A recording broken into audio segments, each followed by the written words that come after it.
see some lines and drawings for medications and all of these things. All right. So generally speaking, like I said, it could really be very overwhelming looking at some of these patients, working with some of these patients. But let's see if we are able to, if we can try and maybe build some clinical reasonings or build some basic knowledge about how we can handle some of these patients if we come across them in practice. All right. So again, one of the important things, of course, is anatomy. And the reason for this call is not to come and discuss anatomy. And I'm not going to sit and start talking about loads of anatomy. Yeah, of course, from our basic medical knowledge, of course, we are quite familiar with some of these things. And generally speaking, in practice as well, the beauty is we might not really need to remember all of these things here, what they are doing. But even if you come across them in practice, just find your way, Google them or something. And yeah, and again, if you want to give it a go, we can go back to our basic anatomy and revise some of these things as well. All right, so I will just go straight up into some procedure we can find for head and neck. I would like to start off with glossectomy. Of course, the word glossy means tongue. Generally speaking, these are not big procedure. This is a minor one. It could be partial glossectomy, it could be total glossectomy, depending on the extent of the tumor or the extent of the cancer or something like that. But what do we need to remember from physio point of view? Because sometimes you can have somebody having glossectomy with some other big surgeries. You can have somebody with glossectomy having maybe oesophageectomies or glossectomy and having maybe abdominal surgeries or having other head and neck surgery as well. So what do we remember from physio perspective regarding glossectomy? Of course, they've had surgery. We expect swelling. We expect soft tissue to react. Some people might even struggle with swallowing. Some people might struggle with secretion management as well. And again, if your patient is coming from a very poor respiratory background, or they are coming from a very poor physiological reserve, some people might also be poorly following this kind of procedure because of the anesthetic agent they've had or something like that. So so we need to look into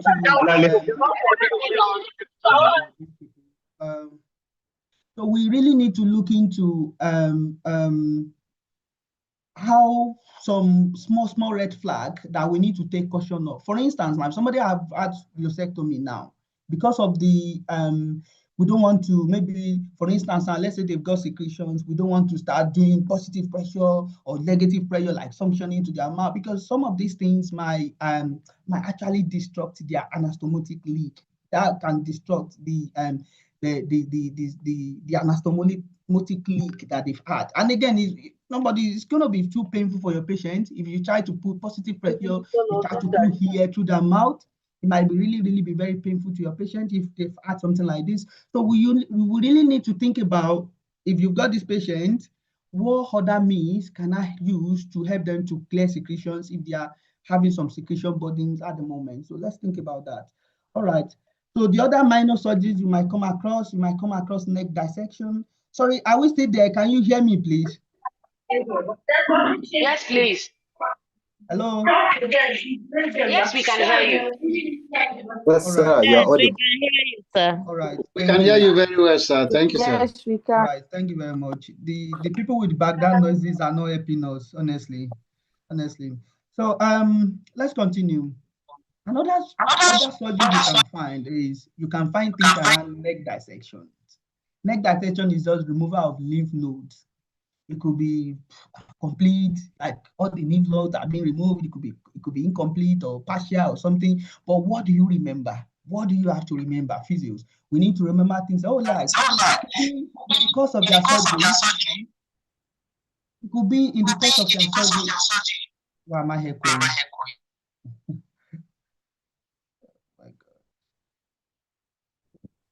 So it could be in the course of their surgery. It could be maybe they've tampered with their some nerves in the neck. It could be maybe they cut through sternocleidomastoid muscle, something like that, or scalene muscles. So what do we want to think about? You want to think about limitation in range of motion.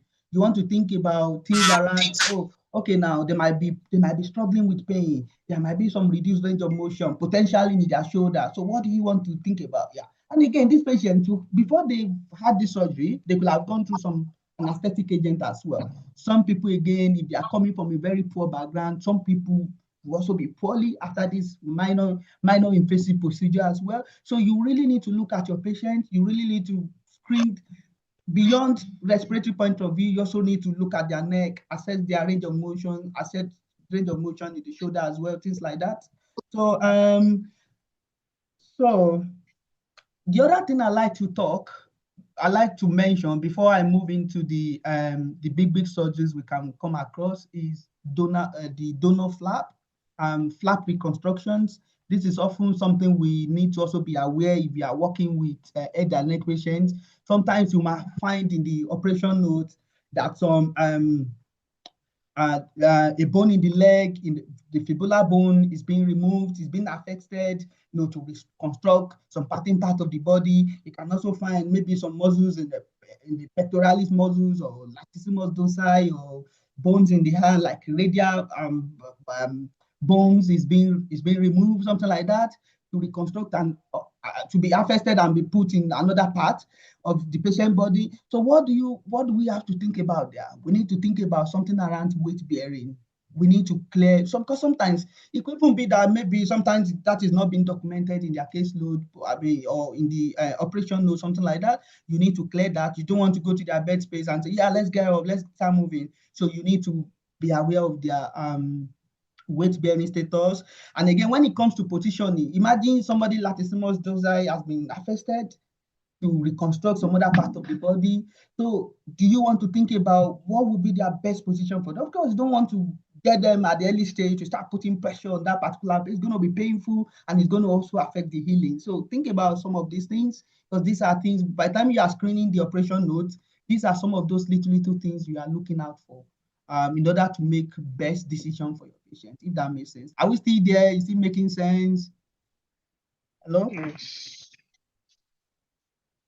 Hello? Yes. Right, Yeah, thank yeah. you.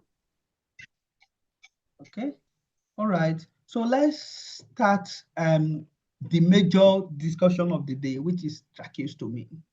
So when we say tracheostomy, generally, of course, tracheostomy is just an incision that is made in the patient's neck. So incision in the patient's neck, just above the sternal notch, at the level of the jugular notch, something like that. The incision will be made there. So now, one thing about tracheostomy here, before I really go in depth of these things, is we need to remember, of course, sometimes on head and neck ward, or if you are working in ENT surgeries, or you are in ITU, or it could be neuro ITU, it could be general ITU, cardiothoracic, or even in pediatrics ITU, something like that. You can find patients with tracheostomy. So tracheostomy tube is often used intermittently, like interchangeably with tracheostomy, because which really makes sense. If you have the stoma, of course, you need the tube to keep it patent. So if it really makes sense if we use them interchangeably, so no problem about that. So, but again, as physio, when we see a patient with tracheostomy, even before we go in to see them, we need to read the note. We need to understand the rationale, why they're having this kind of procedure in the first place. Is it going to be a temporary tube, or is it going to be a permanent long life for them, or is it not good? Is it going to, hello, is somebody trying to say something? So is it gonna be something that is gonna be long term, or is it gonna be short term? So we really need to think about some of these things before we start seeing our patient. Because the reality is, some of these things might actually decide on what we need to be doing with some patient. For instance, now if somebody have got temporary tracheostomy, it could be maybe in the long run we start thinking about weaning, we start thinking about getting them off the tracheostomy. But if somebody have got permanent tracheostomy, it could be maybe now we need to, at some point in their line of treatment, we need to teach them how to manage their own airway, something like that. So we really need to understand why is this patient on tracheostomy, which makes sense. All right. So bed signs.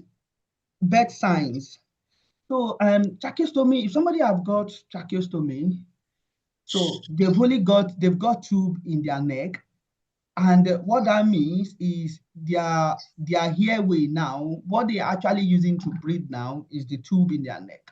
So any obstructions, any blockage in that tube might really be a big thing. So in case of emergency, or generally speaking, at the bedside of a patient with tracheostomy, you expect to find this signage, you expect to find this green picture, as opposed to maybe somebody that had laryngectomy. You might find something like pink color or something like that. But for tracheostomy, you're going to see something like this in their bedside. And in their bedside, you're going to see, if you look onto the picture, you can find things like the type of tracheostomy they've had, the size of the tracheostomy, when the kind of incision they had, when they had the incision, something like that, which really makes sense. Because if there is emergency situations, and let's say, for instance, you go at their bedside, you pull the call bell, or you put the crash button, something like that, emergency team came around, people that have not been seeing the patient before, they can easily look onto the wall and look at what, just quickly look onto the wall, look at what they've got, and look at how best we can together we can support the patient in that emergency situation. Some other things you can also find on their bedside. Of course, I'm going to show you the picture as we proceed in this teaching. You might find some blue box. You might find emergency flow charts, algorithm. I'm going to show you some of these things. So what I'm saying here, the point I'm trying to make here is, by the time you go to the bedside of a patient with tracheostomy, as a clinician, as somebody that support life, you really need to look for these signs. And on these signs, it could be like you look at some important things as well, which really makes sense. So indications for tracheostomy, let's talk about that. Are we still there? Am I too fast, or what do we think? Alice, I get the fine. It's fine. We are following. You are not too fast. It's okay. Okay, all right, thank you. So let's talk about indication for tracheostomy. So why would somebody have tracheostomy? Of course, for long-term ventilations. If you've got a patient, maybe they've got neuromuscular disease, or they've got, let's say, spinal cord injury, for instance, that affects their C3, their phrenic nerve, like C3, C4, C5 affectations, or you've got somebody, maybe they've got TBI injury, or somebody awaiting, they book them down for some anesthetic procedures. So the MDT team might decide that that particular patient might be on tracheostomy. And again, generally speaking, in hospital, when it comes to the ceiling of care, when it comes to intubating a patient, if there is need to intubate a patient, we generally look into two things. One of them is tracheostomy, and the other one is ET tube. If I ask you guys to look into the picture I put here, so when it comes to ET tube comes from the mouth and it goes directly into the airway. But if we look into tracheostomy is just directly from their neck into their airway.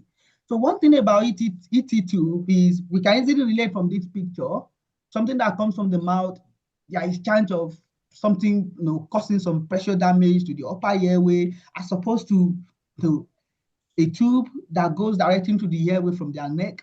So, and again, generally speaking, MDT wise, we don't generally encourage ET2 for long period of time because of the risk of infections, risk of pressure damage, as opposed to tracheostomy in their neck.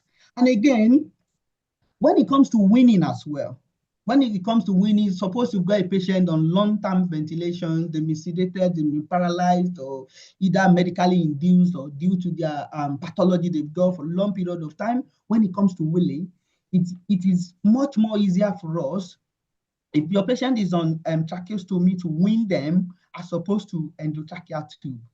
So because with tracheostomy, if you look at it, they've got. What does it mean that it's being they can easily transcribed? control their breathing. Transcribed. Okay, somebody down there transcribing it. Please, I don't know. Being please. transcribed. Is he doing hand signal? I don't know. I'm asking. That's what I'm asking. Right. I'm going to see it. I can't even hear the thing. You know what's hearing it? Huh? Hello, can you mute yourself? Okay, Sorry. okay, yeah. Can you mute Maybe yourself? I think Maybe that means it means that is it one? Oh. your own. So, like I was explaining, if somebody have got a tube, I'm not sure if you guys can see I like to just make some demonstrations so that all these things can easily sync. Can you guys see what I'm holding, please? Hello? Hello? Yes, please, we can. Yeah, can you Yes, say can it? see Yeah. it. Suppose this is a tube somebody have got in the neck. So when it comes to breathing, it is quite easy for somebody to breathe from the neck as opposed to breathing from like long journey from the nose, from the mouth to the pharynx, down to their larynx, to the trachea, into their lungs. A long journey. So imagine this patient group we are talking about here. These are patients with maybe traumatic brain injury. They are neuro patients. They might be patients with spinal cord injuries. This might be patients with maybe they've got focal cord pulses. This might be patients with this might be patient with maybe they've got neuromuscular diseases or something that is suppressing their respiratory breathing, or this might be a patient that maybe they've been induced for coma for a long period of time. So it will be much more easy for them to breathe through that short distance as opposed to breathing through long distance from the mouth down into their airway, if that makes sense. So so when it comes to weaning, it is quite easy to wean somebody on tracheostomy as opposed to other invasive technique like endotracheal tube. And again, some other reasons why patient can have tracheostomy, it could be if they've got swelling in their upper way. Let's say, for instance, now if you look at the picture here, somebody might have swelling, let's say, for instance, they've got glossectomy or they've got surgeries, new surgery, or they even got a bones, for instance, that affect their upper airway. It will make sense if you put tracheostomy in their neck to bypass the upper airway for them to be able to breathe, for them to be able to use oxygen and breathe out CO2, which makes sense. And again, it could also be if you've got somebody with tumor, with cancer that has grown, that has obstruct their upper airways. So in order to keep their airway patent, in order to keep them alive, we can put a tracheostomy to sit in their neck to bypass that upper airway while the medical team are sorting out their tumor and what they are doing with that. So, and again, you also have some patient group that are struggling due to any reasons. Maybe they are struggling to manage their secretions. Maybe they are struggling to manage their oral secretions. Maybe they are aspirating on their oral secretions, for instance. You can have some patients like that. Or you can also have some patients that are aspirating some food content, like water, solid food, into their lungs. And we don't want them to develop infection. We don't want, so we can also, why the MDTs, why everyone is thinking about what can be done, the speech and language therapists, everyone, physios, why we are thinking about what we can do to manage them, to get them to be able to do things on their own. For the meantime being, we can get tracheostomy to sit in their neck to bypass that upper airway, if that makes sense. And again, when it comes to secretion removal as well, like I mentioned, imagine if you've really got a very, very poorly patient. They've been in ICU for a while. They've been sedated, they've been paralyzed, or you've got a patient, they've got traumatic brain injury. So they are struggling to shift pressure in their lungs when it comes to breathing in, breathing out. So it will make sense if we get tracheostomy to be in their neck for them to breathe through their neck. Because if trachea is in their neck, they've only got to breathe with very, very short distance from the tube in their neck to their lungs. And they can easily breathe in and breathe out, as opposed to breathing through that long anatomical dead space to the upper airway, if that makes sense. So that's that.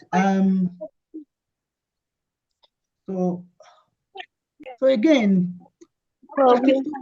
tracheostomy, tracheostomy is really a fantastic way of bypassing upper airway, like I mentioned, and it's really a big way to make breathing much more easy for patients that are challenging to breathe through the upper airway. But at the same time, we also need to look at the disadvantages, some physiological changes that could also happen if somebody has got trachea. So if I get you guys to if I get us to have some discussion here, so what do we think? Imagine you've got a patient, they've got tube in their neck, they've got plastic tube in their neck, they've got tracheostomy in their neck. So what do you think are the likely physiological changes that may happen to this patient? So can I get us to rehearse? Can I get us to speak up if you want to speak. Yeah. Hello. What do we think? If you've got a patient, they've got tube in their neck, so what are the likely changes that may happen to that patient? Yeah, somebody have written muscle spasm. Yeah, good. Muscle spasm from the neck. Yeah, good. Yeah. Can I get reactions?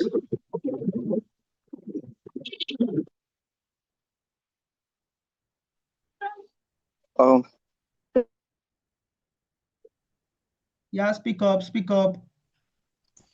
yeah. So personally, this is Ademi, Yeah, therapist. yeah, So I welcome. Good personally idea. think, Yeah. good evening. Yes, sir. So I personally think patients that's at risk of having high pressure oxygen going instead of filtered oxygen now. I don't know, as to air coming from the nose to the mouth, that has to pass through some of these filters that is going in gently into the lungs. So there may be enough pressure directly at the trachea. So the mucociliary action at the trachea will be, so it may be injured because of high, oxygen entering into the trachea. So there may be some, I don't know, there's a term for that. I can't recall now. For Okay. it's something that we see Okay. often in patients with Close that. tracheostomy too. Mm. So that's one I think I can recall for now. Okay, thank you very much. That's a brilliant one, lovely one. Yeah. Can I get us to speak? Can I get us to pop some responses in the Hello, chat? But sir. yeah, yeah, hello. So, I think with tracheostomy, because there is an irritation in the airway space, so they can have an increased secretion production. Okay, That's another problem that they have. okay, Another problem, another changes would be they have a difficulty with swallowing, that alter swallowing yeah. because of that, because of the reduced laryngeal elevation, and also they could also have changes with speech. That's why when they are weaning off tracheostomy, they have changes with their speech, maybe inability to speak through the cough. Okay, good one. Yeah, yeah, thank you very much. Yeah, she has mentioned to us, patients can have changes in their speech. They can have issues with swallowing. Which Adeyemi also mentioned about maybe oxygen in terms of oxygen problem with that. Yeah, people have written PT Ficum, sorry, I'm not getting that name right. He has written they can have sputum retentions. Somebody have written, they didn't get the question. The question is somebody have got trachea in their neck, they've got a plastic tube in their neck, so we have bypassed the upper airway, they are not breathing through the nose, through the mouth. Now they are needing to be breathing through the tube in their neck. So what problem do we foresee for that patient? What are the likely problems? So people have been, yeah, low oxygen, we are finding it difficult to hear. Oh, sorry, low volume. Sorry about that. Diaphragmatic muscle weakness, reduced lung volume, that's picum. Yeah. Of course, in the first place, why would somebody be needing tracheostomy? They might be needing tracheostomy maybe because they are being poorly, maybe they've got traumatic brain injury, their neurological drive is being reduced, maybe they've got SCI injury, eye cervical injury, or they've got you've got somebody with um, um, you've got somebody struggling to manage secretions, to manage the upper airway, they've got too much in the upper airway. So now, yeah, cool, lovely, good stuff. People have written, PT Bashir has written, the nose and upper respiratory tract filters mustard the hair before reaching the tracheostomy, but this has been bypassed. Hence, dry hair entered the lungs, leading to irritation that can cause increased mucus secretion and also risk of infection. Good stuff. Excellent. Super good stuff. Yeah, good stuff. So, Yeah, and hello. another Go thing, on. I think because this Ademi, so another thing, I think may be a very big problem, not very big problem.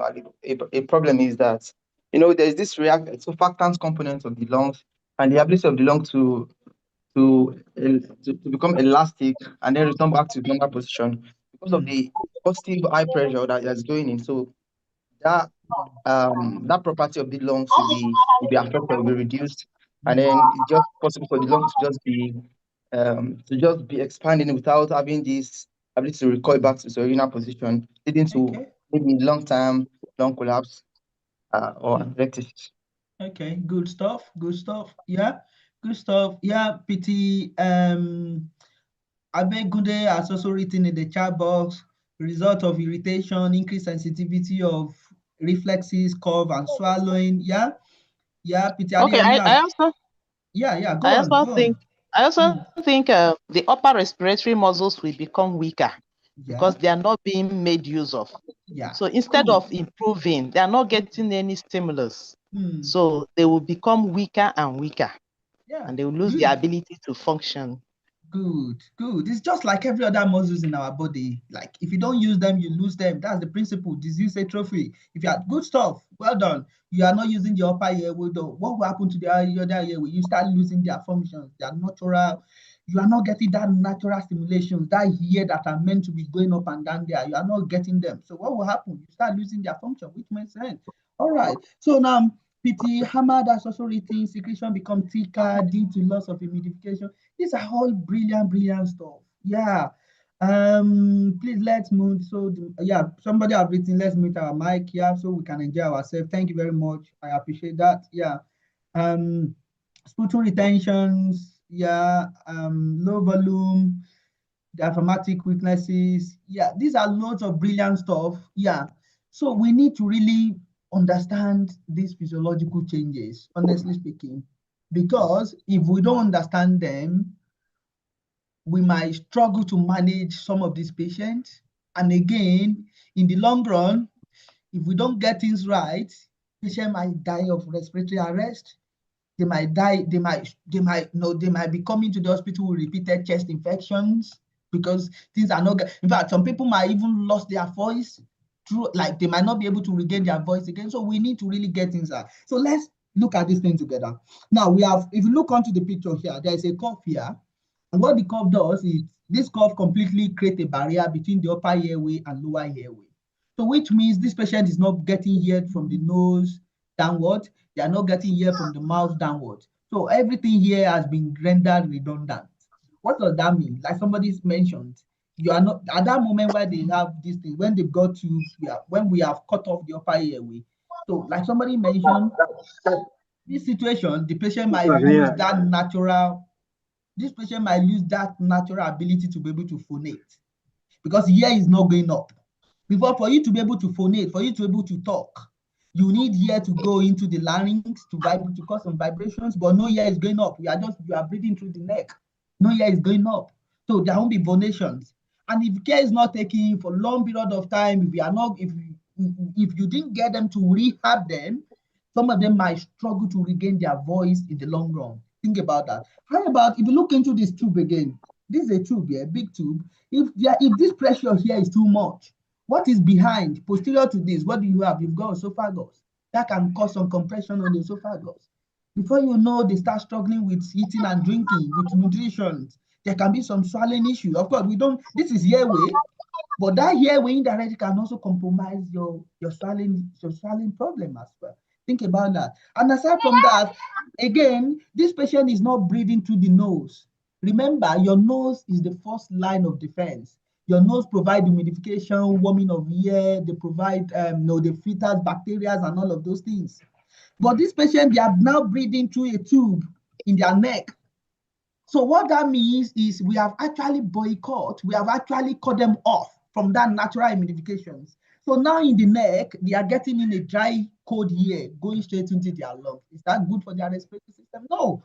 So this patient, if you don't do something, if you don't artificially humidify them, what you're going to see is they will struggle to cough up secretions. They're going to have, their secretion is going to be very, very tenacious. Their secretion is going to be very, very thick.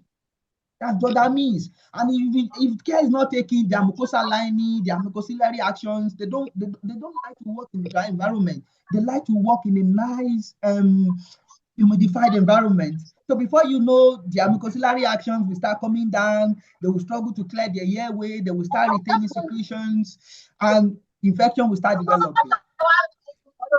All right. So because of time, let me move forward from here. Please mute your mic, please. All right.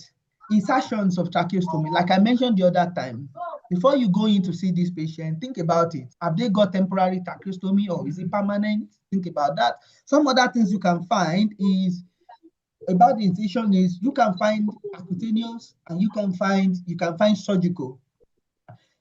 From this picture here, one is more opened and the other one is just like minimally invasive. Minimally invasive is percutaneous. They just do some dilations.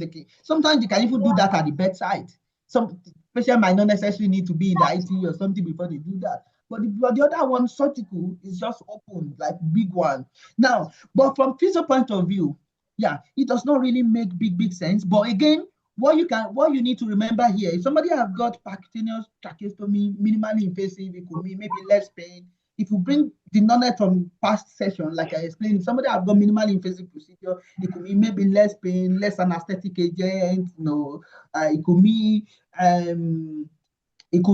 they don't need to be in line position for long period of time, and all of these things will also have direct impact on their chest as well. So let's think about some of these things. So I won't go in details about the surgical procedures, how it's been done, but just remember what you just need to remember from physio point of view. One is minimally invasive and one is like open surgery. All right, so let's begin to enter into this discussion of the day gradually. So let's talk about the component and some adjuncts you can find in a patient with tracheostomy. So I've got some visual picture here we can use. The first one I'm going to talk about here is this is an outer tube. If you look onto your screen where I'm touching now, this is an outer tube. You can find outer tube, you can find an inner tube. So for the outer tube generally, this one, for the outer tube generally, from physics point of view or from MDT point of view, generally once it's been inserted, you don't have any business with the outer tube. Outer tube, the only reasons MDT might start thinking about outer tube is maybe if it's not, maybe patient cannot breathe around it, we need to downsize it or something, or if we need to remove it, we need to completely remove the tube from that neck. But from physio point of view, you don't really have any business with the outer tube. So think about that. So if there's this outer tube, I don't know if you guys can see where I'm holding, even though this is not tracheostomy tube, but this is an airway, but imagine this is an outer tube. So you can also have an inner tube that go in this way. But what you really need to be doing stuff with, like you've got direct things to be doing with, you need to be doing things with an inner tube. So this inner tube, it could be fenestrated, it could be non-fenestrated. Fenestrated, just like the name, fenestration is like you've got some holes, and non-fenestrated is you've not got any hole. And again, on the outer tube as well, you can also have some of them that we have some holes that will be fenestrated, and you can have some of them that will be non-fenestrated. So think about that. Please, can you see my picture? I want to quickly explain something here. Can you see what I'm holding, please? Can I get somebody to react, please? Can you see what I'm holding? Hello? Yes, we can see it. We can see it. We can see it, sir. Yes, Okay, sir. thank you, sir. Thank you. So suppose this is an outer tube and this is an inner tube. Of course, this goes in this way. All right.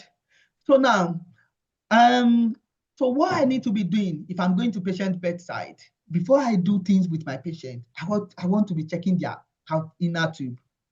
I want to be checking their inner tube. Why do I need to be checking their inner tube? Secretion blockage. Secretion can block these things. I need to check, is it clean? If it's not clean, I need to remove it. I need to clean it. I need to put another new ones in. I need to be, so think about those things. And aside from that, if you need to just practical, these things are more practical. So I don't know how best to explain this. So imagine I need to remove these things. I'll just cut a turn to left. I bring it out. If I need to get it back, I pop it back in, then I cut a turn to the right to lock it. So that's inner tube. And again, for the inner tube, like I mentioned, you can have some of them that have got holes that are fenestrated. You can have another one that have not got holes that is not fenestrated. When do we use the one that have holes? When do we use the one that does not have holes? I'll come back to that and we'll discuss later. So before I go again, another thing you need to be doing you've got a patient on the bed, you are currently at their bedside. Like I mentioned the other time, if you go in to see a patient, look at their bedside. What can you see? Be prepared. Anything can happen. Have they got that signage? Do they have your emergency equipment at the bedside? That's very important as a good clinician. Aside from that, you also need to look at their base plate. Suppose this is outer tube now. Generally speaking, you will find the base plate, you will find the size of the tube written at the base plate. So you can see size 7 base plate the outer tube can come in different size. It could be the tube can come in different size. It could be size 7, size 8, size 9. Generally for a smaller person, you might find size 7 being used for them. And for larger person, you can find size 8, size 7. Physio don't get involved when it comes to making the decision. Of course, these are decisions that will be made by your surgeon. But as a physio, if you are going in to see patient at the bedside, you also need to look around. You also need to check what tube are they got in. Is this size 7? Is this size 8? So where do you check? You need to check on their base plate. This thing will be written on their base plate. And again, aside from that, you can also have a tube. If you look onto the screen now, you can have a tube that something will be attached at the side, just like this picture here. So what is this? This is pilot balloon. This is pilot balloon. So what is this balloon doing here? This balloon is used to inflate the cuff. The cuff. You can find a tube that will have a cuff. So how do I inflate the cuff? What I just need to do is put in my syringe here, pop the air here for that balloon to be inflated. And again, if I need to deflate it, I just need to aspirate the air out, and the cuff will be deflated. So now, what do you remember? What have you said here? You need to remember you can have outer plate and you can have outer tube that will be cut, and you can also have some of them that will be cuffless, that won't have any cuff. But generally speaking, what you will tend to see most of the time in practice is you may find an outer tube that is cuffed, that has a cuff. And if you need to inflate that, if you need to deflate that, you got something here which is called pilot balloon that you can easily put your syringe and inflate and deflate, if that makes sense. Aside from that, another thing I also like to tell you guys here is, of course, you're not going to see the cuff. This cuff is going to be in the neck. If you look at the picture, if you look onto your screen, the cuff is going to be in the neck of your patient. That won't be visualized. You can't see that outside. Again, if I go to my patient bedside, how do I know if the cuff they've got is inflated or deflated? You need to know these things as physio. You don't just go to their bedside and you start doing things. You can cause a big trouble. In fact, you can even kill the patient if you are not getting things right at their bedside. So let's try to understand some of these things. Of course, generally speaking, even at the end of the teaching today, I don't expect anyone because all of these things comes with competency. I do not naturally expect you to now say you have gained competency, you can go around, you see some of these patients. So for you, you need to be deemed fit. You need to shadow and see people doing it.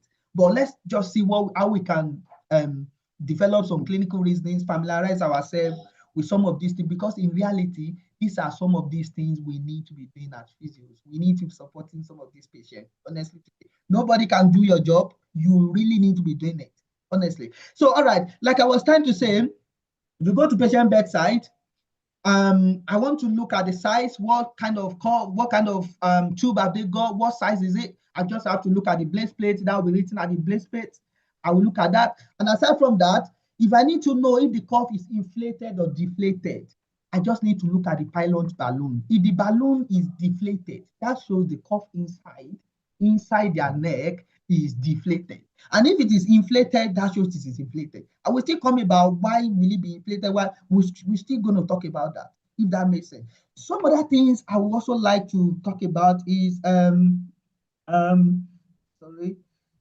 you can also find some adjuncts, some things you can find in front, like on your tracheostomy tube. Where are these things?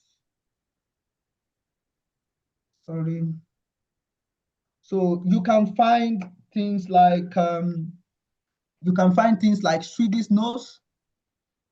If you look at the picture, you can find things like Swedish nose. which is C, like the C on the screen. That's Swedish nose. That can be on your tracheostomy, like I'm holding. This can be your Swedish nose. It can be on your tracheostomy tube. You can find things like your speaking valve. If you start retraining them to speak, that's your B on your screen. That can also go on your tracheostomy. And again, you can find the red cap. That red cap here, that's capping. For capping, you can find the red cap. What are those things doing? You need to be able to identify them. You need to be able to identify them by the time you go to their bedside. Let me just quickly explain some things here. I'm sorry, are we getting these things? Is it making sense? These are practical things, but I'm just trying so hard to pass some information here. Sorry, guys, are we getting these things? Is it making sense at all? It's not. Hello? Yes, sir, but I have a little question. I'm a bit confused. Okay, my question is, the inflated balloon you are talking about, sometimes when I meet some patients, I saw something like that, but it will be like they are putting it in their tongue, especially sorry, I didn't get your unconscious. question. Sorry. Okay, my question is talking about the inner tracheal tube by using what you are holding now, that red cap or red inflated part. Sometimes when I meet some patients, I'll feel like it's like a tongue. There's another thing they call tongue, something that prevents a patient from biting their tongue. So how do I differentiate it when I see it inserted in patient's mouth? Oh, okay, yeah. This is not sorry. This is not, I think I mentioned that this is not tracheostomy tube actually. This is this is airway. This is for oral airway. So I'm just using this for the sake of demonstration, just to pass some knowledge. Sorry. So this is just, if somebody have got, like, you want to keep their airway, this is just this is just this is just oral airway. So this is good airway actually. This is good. This is good. This is not. It is not tracheostomy. This is good. So you can also have MPA too as well. But I'm just using this for demonstration. So I don't know if I answered your questions. It's just for demonstration. Yes, sir. It's clearer now. Okay, yeah, it's clearer. This is just for demonstration. So I was just trying to use this to tell that you can, when you go to patient bedside, you're going to find a tube in their neck, and then you need to look into the base plate of this to see the size of the tubing. And again, you can also find inner tube. And like I mentioned, you've not really got any business with the outer tube as a physio. You are not going in to remove the outer tube. So what you are going in to do is, I can go in, you can find something inside, which is inner tube. I can go in, check the inner tube, see if it is soiled, see if it is clean, see to know if it is fenestrated or non-fenestrated. I also need to remove the inner tube to check if that makes sense. And on top, in front of your trachea, you can find some adjuncts. You can find something like this in front of your trachea. What is this? You can find Swedish nose. Swedish nose will offer some humidification. And again, let me just say some little things here. Swedish nose can be used for both cuff tube and uncuffed tube. If you look at the picture on your screen here, if I put Swedish nose in front here, so what Swedish nose does is, it's just like your nose. Like I mentioned the other time, your nose will provide some humidification. The filter, they provide. Swedish nose is not as good as your nose, but Swedish nose can also support with some humidification. So if I put Swedish nose here can go, just like your nose, you can breathe in through your nose, you can breathe out through your nose. Swedish nose as well, here can go in and here can go out. So that means in this picture on your screen now, if I put Swedish nose in front, here can go in here can go in from their neck, from the plastic in their neck, and go to their lungs. And if they breathe out, here will come from their lung, it will go through the plastic in their neck and go outside. But there is no connection with the upper airway. If the patient has got tube, like the cuff is up. Okay, you can also use Swedish nose. You can also use Swedish nose. If the cuff is not there, you can also use Swedish nose. You can also breathe in, breathe out. They can also get the patient to use air from the upper airway to the lower airway. No concern with that. So that's Swedish nose. However, if you've got somebody with speaking valve, we are just trying to build some knowledge here. Please just follow through. It's going to make sense in the end. Just follow through. Suppose this is a speaking valve. Suppose this is outer tube. This is inner tube. And this is speaking valve here. So if I put the speaking valve If I put this valve here, so one thing for now, I want you guys to realize, I want you guys to know about speaking valve. For you to use speaking valve, for a patient to use speaking valve, so their cough must be deflated. Why? The reason is very clear. The reason being that speaking valve is a one-way valve. We've got different type of speaking valve. You can have Shelley, you can have Passimo valve, you can. So the reason being that is a one-way valve, which means air can only come in through the speaking valve, but air cannot go out. Air can come in through the speaking valve, but air cannot go out from the plastic tube in the neck. Why? The reason is this, because you call something speaking valve, for a patient to have voice, you need air to go into their upper airway. You need air to go into their larynx to cause some vibrations. You need your patient to be able to breathe through the nose and mouth for them to be able to speak. If that makes sense to somebody. So that means for air to go up, so I need the cough to be down. So now, if I ask you guys, if the cough is up and I put speaking valve in, what do you think will happen to that patient? We need to get this thing right. If your cough is up and you put speaking valve, do you think your patient will be able to breathe? The answer is no. The answer is no, because what you are doing is, like I mentioned, if they've got speaking, suppose this is speaking valve, I put speaking valve and the cough is there. Let me put my cough so you can see it. And the cough is there. Suppose this is the cough. Oh, sorry. Let's just use this for illustration. These are practical things, honestly. But we try our best to pass some knowledge. So now, suppose this is speaking valve in front, and what is this? Suppose this is cough tube, and I put cough tube here. So what this means is air will come in through the speaking valve and go to the patient's lungs. By the time they want to breathe out, air will come from the lungs. Now, air cannot go out through the speaking valve. I have explained that. And the reason is speaking valve is a one-way valve. There's a plate. The way they design the valve is there's a plate there that can only open on inspiration. On expiration, it closes. So if air enter this tube, it will bounce back because it cannot go out through this tube here. And again, you have put the cough up. The cough is up. The cough is inflated. So how will your patient breathe? How will that hear? How will it go out? That's going to be a problem for your patient. So you're going to suffocate the patient. Aspiration is there. So your patient is likely to pass away if that is the situation.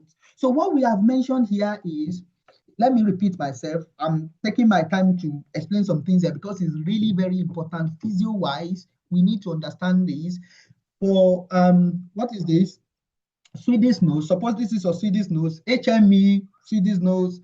If I pop these things, I'm not worried if the cough is up, if the cough is down. So far, my patient can tolerate the Swedish nose. They can have it on, no problem with that. Just remember your nose. You can breathe into your nose, you can breathe into your nose. The same thing, artificial support. If you put Swedish nose in front, they can breathe into the nose, they can breathe into the heart, if that makes sense. Now, if I put in my speaking valve is a one-way valve. They only allow air in on inspirations, and on expiration, they close. So that means, for me, just like their name, speaking, for patient to be able to speak, you need the air to go up into their airway, into their larynx. So the cough must be deflated. If the cough is up, what that means is air will not be able to go up and air will not be able to go out from the speaking valve.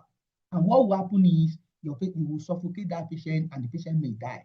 So you need to be aware of that. So that means if I go to the patient bedside, what do I want to do as a physio? I look at their base plate, I look at the size they've got. I want to look at their pylon balloon to see if the cough is inflated, if it is deflated. Is it making sense? And again, the last adjunct I'm going to talk about, suppose this is your cap, red cap. If I put this cap on, what does this cap mean? This cap means your patient cannot breathe again through this tube. Your patient, air cannot come in through this tube and air cannot go out through this tube. That is what this cap means. So if this cap is on, what does that mean to you as a physio? It means that patient is now breathing through the upper airway. They are breathing in through the nose. They are breathing in and out through the nose and mouth. If that makes sense. So air cannot go out through this cap. And again, you don't want the cough to be up because you know air cannot come in through this cap and air cannot go out through this cap. So you want this cough to be deflated as well. You cannot get this cap on if the cough is inflated. You will kill that patient. Does that make sense to somebody? Please, can I get reaction, questions? I'm really taking my time here. Questions, please, guys. Hello, does it make sense? Is there anything you'd like me to clarify? Question? So you said if the valve is deflated or inflated. I didn't hear you very well. Yeah, I said if the valve, if the cuff, the cuff here is inflated or deflated, I can put my nose, Swedish nose, no problem. Patient can breathe in, they can breathe out, no challenge, because nose will allow, Swedish nose will allow air to go in, to allow air to go out. Suppose this cuff is inflated here, this cuff here is inflated. If this cuff is inflated, then patient can breathe, they are breathing through the plastic. Air can go in, air can go out, no problem with that. But if I need to use the speaking valve, if I put the speaking valve on, this is the valve, this is the speaking valve, if I put the speaking valve, for them to speak, air must go up to their larynx. Some vibrations must happen in their pharynx and stuff. So for them to speak, for air to go up, this cuff must be down. This cuff must be deflated. If the cuff is not deflated and you put this speaking valve on, what that means is air will come in through this tube, through this plastic, air will come in, but air cannot go out because this plastic is a one-way valve. If that makes sense. Okay, yes, sir, Right, understand. thank you. Yeah, questions, guys. I'm really taking my time because if we don't understand this thing here, it's gonna be a big issue going forward in this presentation. Yeah. Question, reactions. Is it clear? Do we get it? Do I have to repeat anything? Yeah, somebody have written PT Naomi, it's clear. PT Messi, sorry, I can't pronounce your first name. I don't really understand. Yeah, what part do you really want me to explain again? Yeah, if you can clarify that, I'll be more than happy. So like I mentioned, I'm happy to go over and over because this is really very important. We might not get anything out of this, any value out of these presentations if we don't really understand this part. So you go to patient. Okay, sir. Yeah. Okay, so I have a question. Yeah, my question is, what is the essence of that inner tube? As for the adjunct, I just want to retrace like what you said. You said when you put the adjunct is to like lock it up, so air is not coming in and air is not like going out. Then as for the speaking valve is to make the patient to speak. Yeah. But it's a one-way valve. That's if the cuff is deflated, they can speak. Or else if the cuff is not deflated, that means they cannot speak. Yeah. So now what's now the essence of the inner tube? What's it used for? And then this tracheostomy tube, is it how does it actually is it that it's connected to a oxygen that's oxygen tank, or are they just breathing through their neck? Like what's the essence of the tracheostomy tube? Okay. Yeah. So I will start from your last question, then I will take it up that way. So now the essence of tracheostomy we have mentioned in the beginning of this training. The essence is, imagine if somebody have got tumor in the upper airway, they have tumor in the larynx, they have tumor, cancer in the pharynx, in the distance, and they need to breathe. And that tumor has actually blocked their airway. They need to breathe. You need to support their life. So what do? You can get a plastic in their neck for them to be breathing through their neck. Or if you've got somebody, they are struggling to manage secretions. Let's say like you and I now, we are managing our secretion, oral secretion, you are swallowing it, they go directly into your esophagus, into your stomach and everything. Or you now have somebody, by the time they swallow their own secretions, it goes straight into their lungs. Or by the time they drink water, or by the time they eat food, it goes straight into their lungs. You want them to continue that way? No, that's bad for them. So what do you want to do? So you can put plastic in their neck, seal off the upper airway, even if they let's say they drop secretion now, like they put saliva, the saliva is going to be on top of the cough. It's not going to enter their lung, which makes sense because now you are helping your patient, you are preventing them from pneumonia and all of those things, which makes sense. You can also have somebody, let's say they have knee surgery, they have Maybe they have burns. It could even be burns. Now, something affecting the upper airway, irritation, swellings in the upper airway. It could be any of those reasons. Or if it could be somebody that have neurological conditions like a spinal cord injury, or they've got a new what do you call it now? Like muscular dystrophies. They've got anything, any neurological disease, and they are struggling to breathe. They are struggling to manage their secretions. So what can you do? Long term, it could be long term. They can have trachees in their neck, long term, and people will be fine. They will live their life like everybody. So they can have plastic in their neck to be breathing. So because plastic in their neck it has a short distance to the lungs, they can easily breathe, they can breathe out, they can manage their secretion just like that. So now that's the first question. Then the other question is that you ask is about the inner tube. The inner tube is just to, for instance, now, when it comes to secretion management, like I mentioned, the outer tube is permanent in the airway. It's the one that keeps that stoma patent.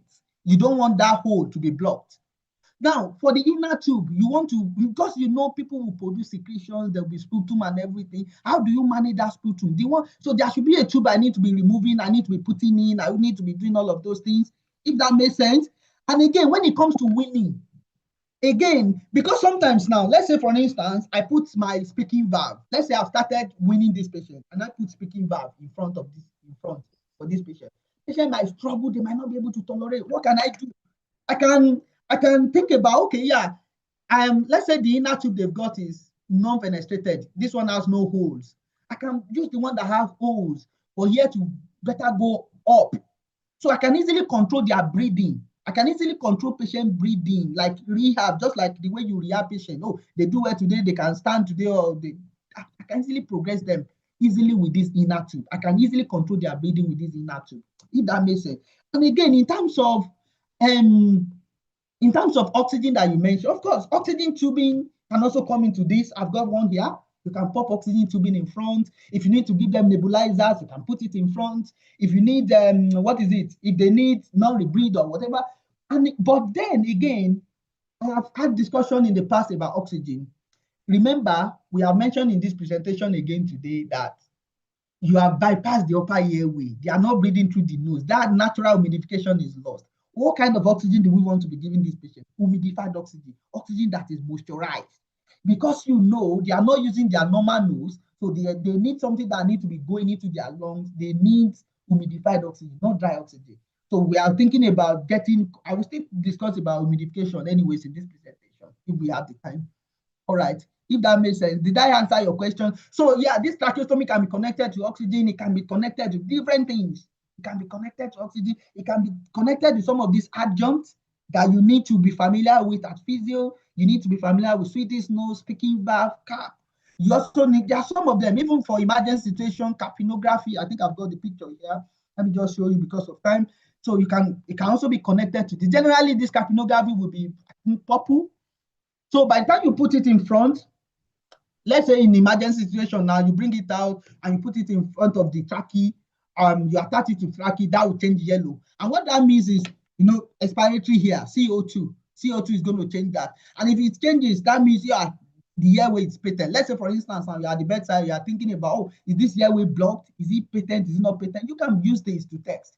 If it changes, then that means, it is patent. If it does not change, that means it's not patent, something like that. So again, the other time I mentioned about, of course, this is oxygen tracking mask. This can also come in front of these things just to provide oxygen for them if they are in need for oxygen.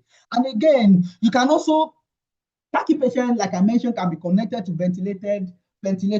Patient can ventilate on their own without any oxygen if they are able to tolerate, if like you progress them to that level, just like this lady, just like the picture you can see here.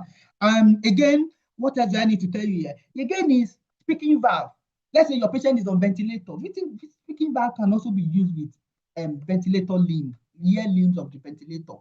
Like you can see the picture here. This is like that. This part is the ear tube that goes into the ventilator, or that comes from the ventilator, either way. So, and you have speaking valve connected to that.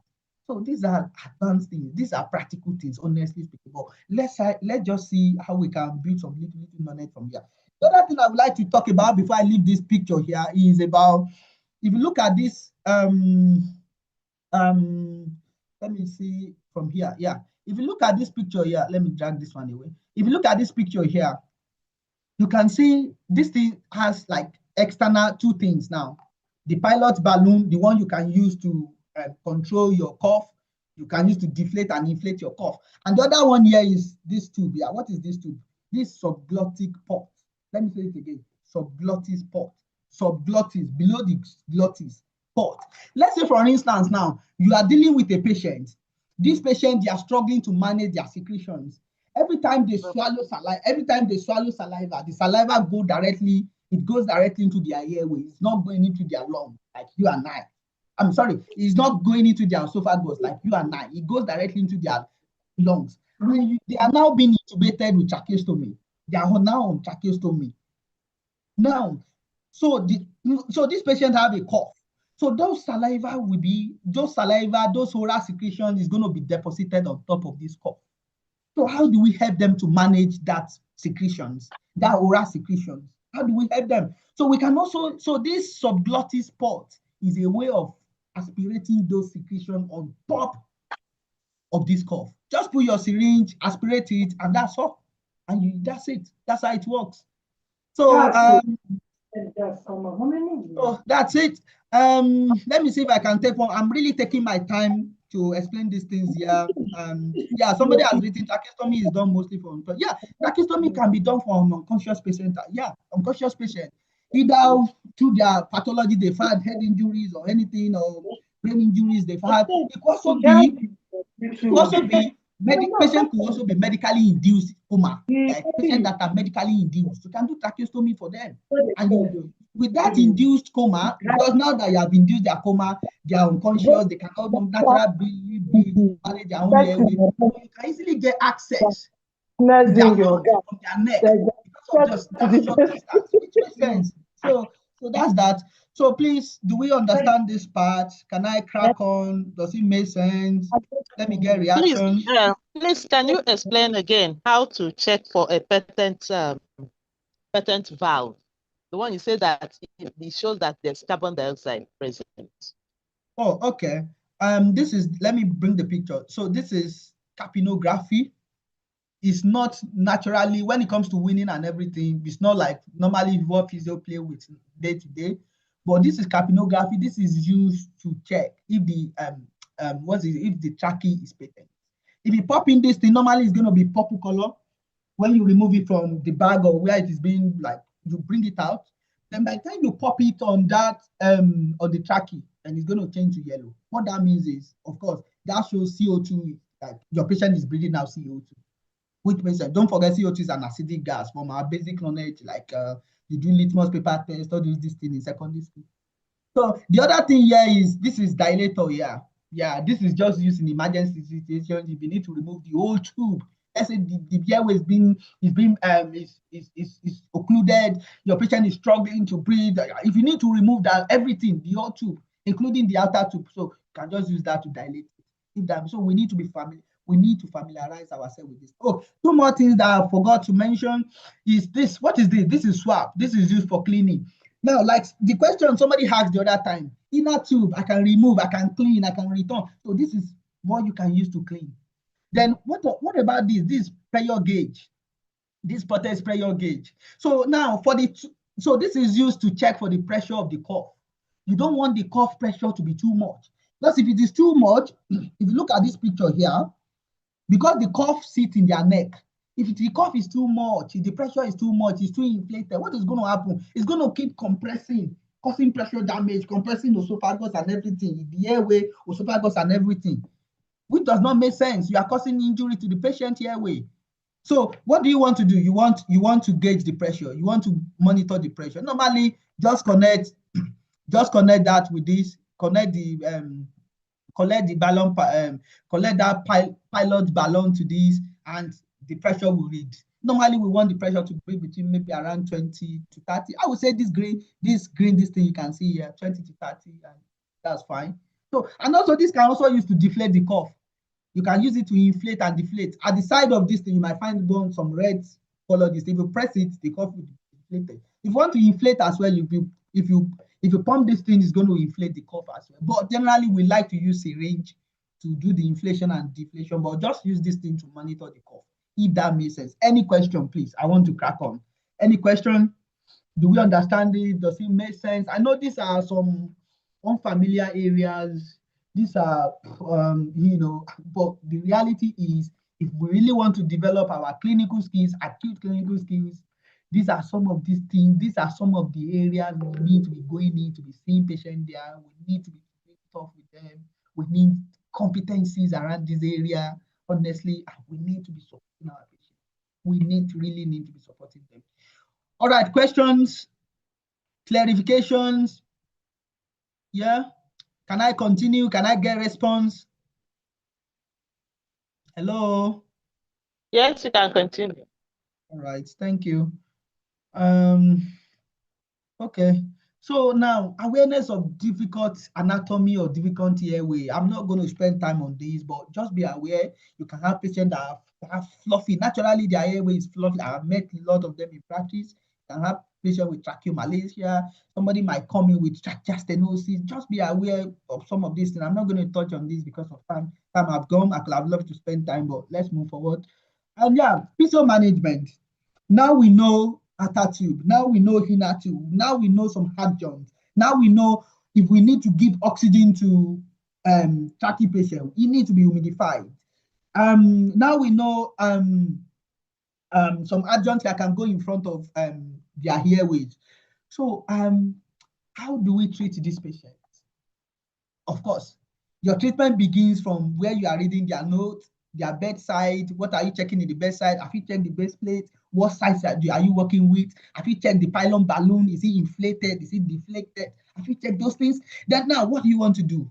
Assessment, A to E assessment. I won't sit down with this assessment today and explain. Of course, in our subsequent teachings, I'm going to explain what base, how do you assess patient respiratory-wise? ITU based, neuro, wherever your patient can be, pediatrics. I'm going to touch on those things as we continue in the series of our training. But today I won't touch that. But you can learn A2E assessment very quick, very fast, touch on important things, and that's it. But I will not stay on this, so I'll just move forward. So management, physio management of tracheostomies. How do we help patients to manage their airway? This is important. So humidification, we need to start thinking about humidification. Basic care, like a cleaning of the inner tube. How do we do that? How do we wean them from ventilators? Communication. We need to start thinking about that. Trachea rehab. How do we rehabilitate them? Let's get into these things. Secretion, first of all. When we talk about secretions, now you know people can have problem with oral secretions. Please, can we get this person to be muted, please? Sorry. Can we? So now we know secretions can be oral secretions from their mouths. Now we know it could be pulmonary secretion from their chest, from their lung.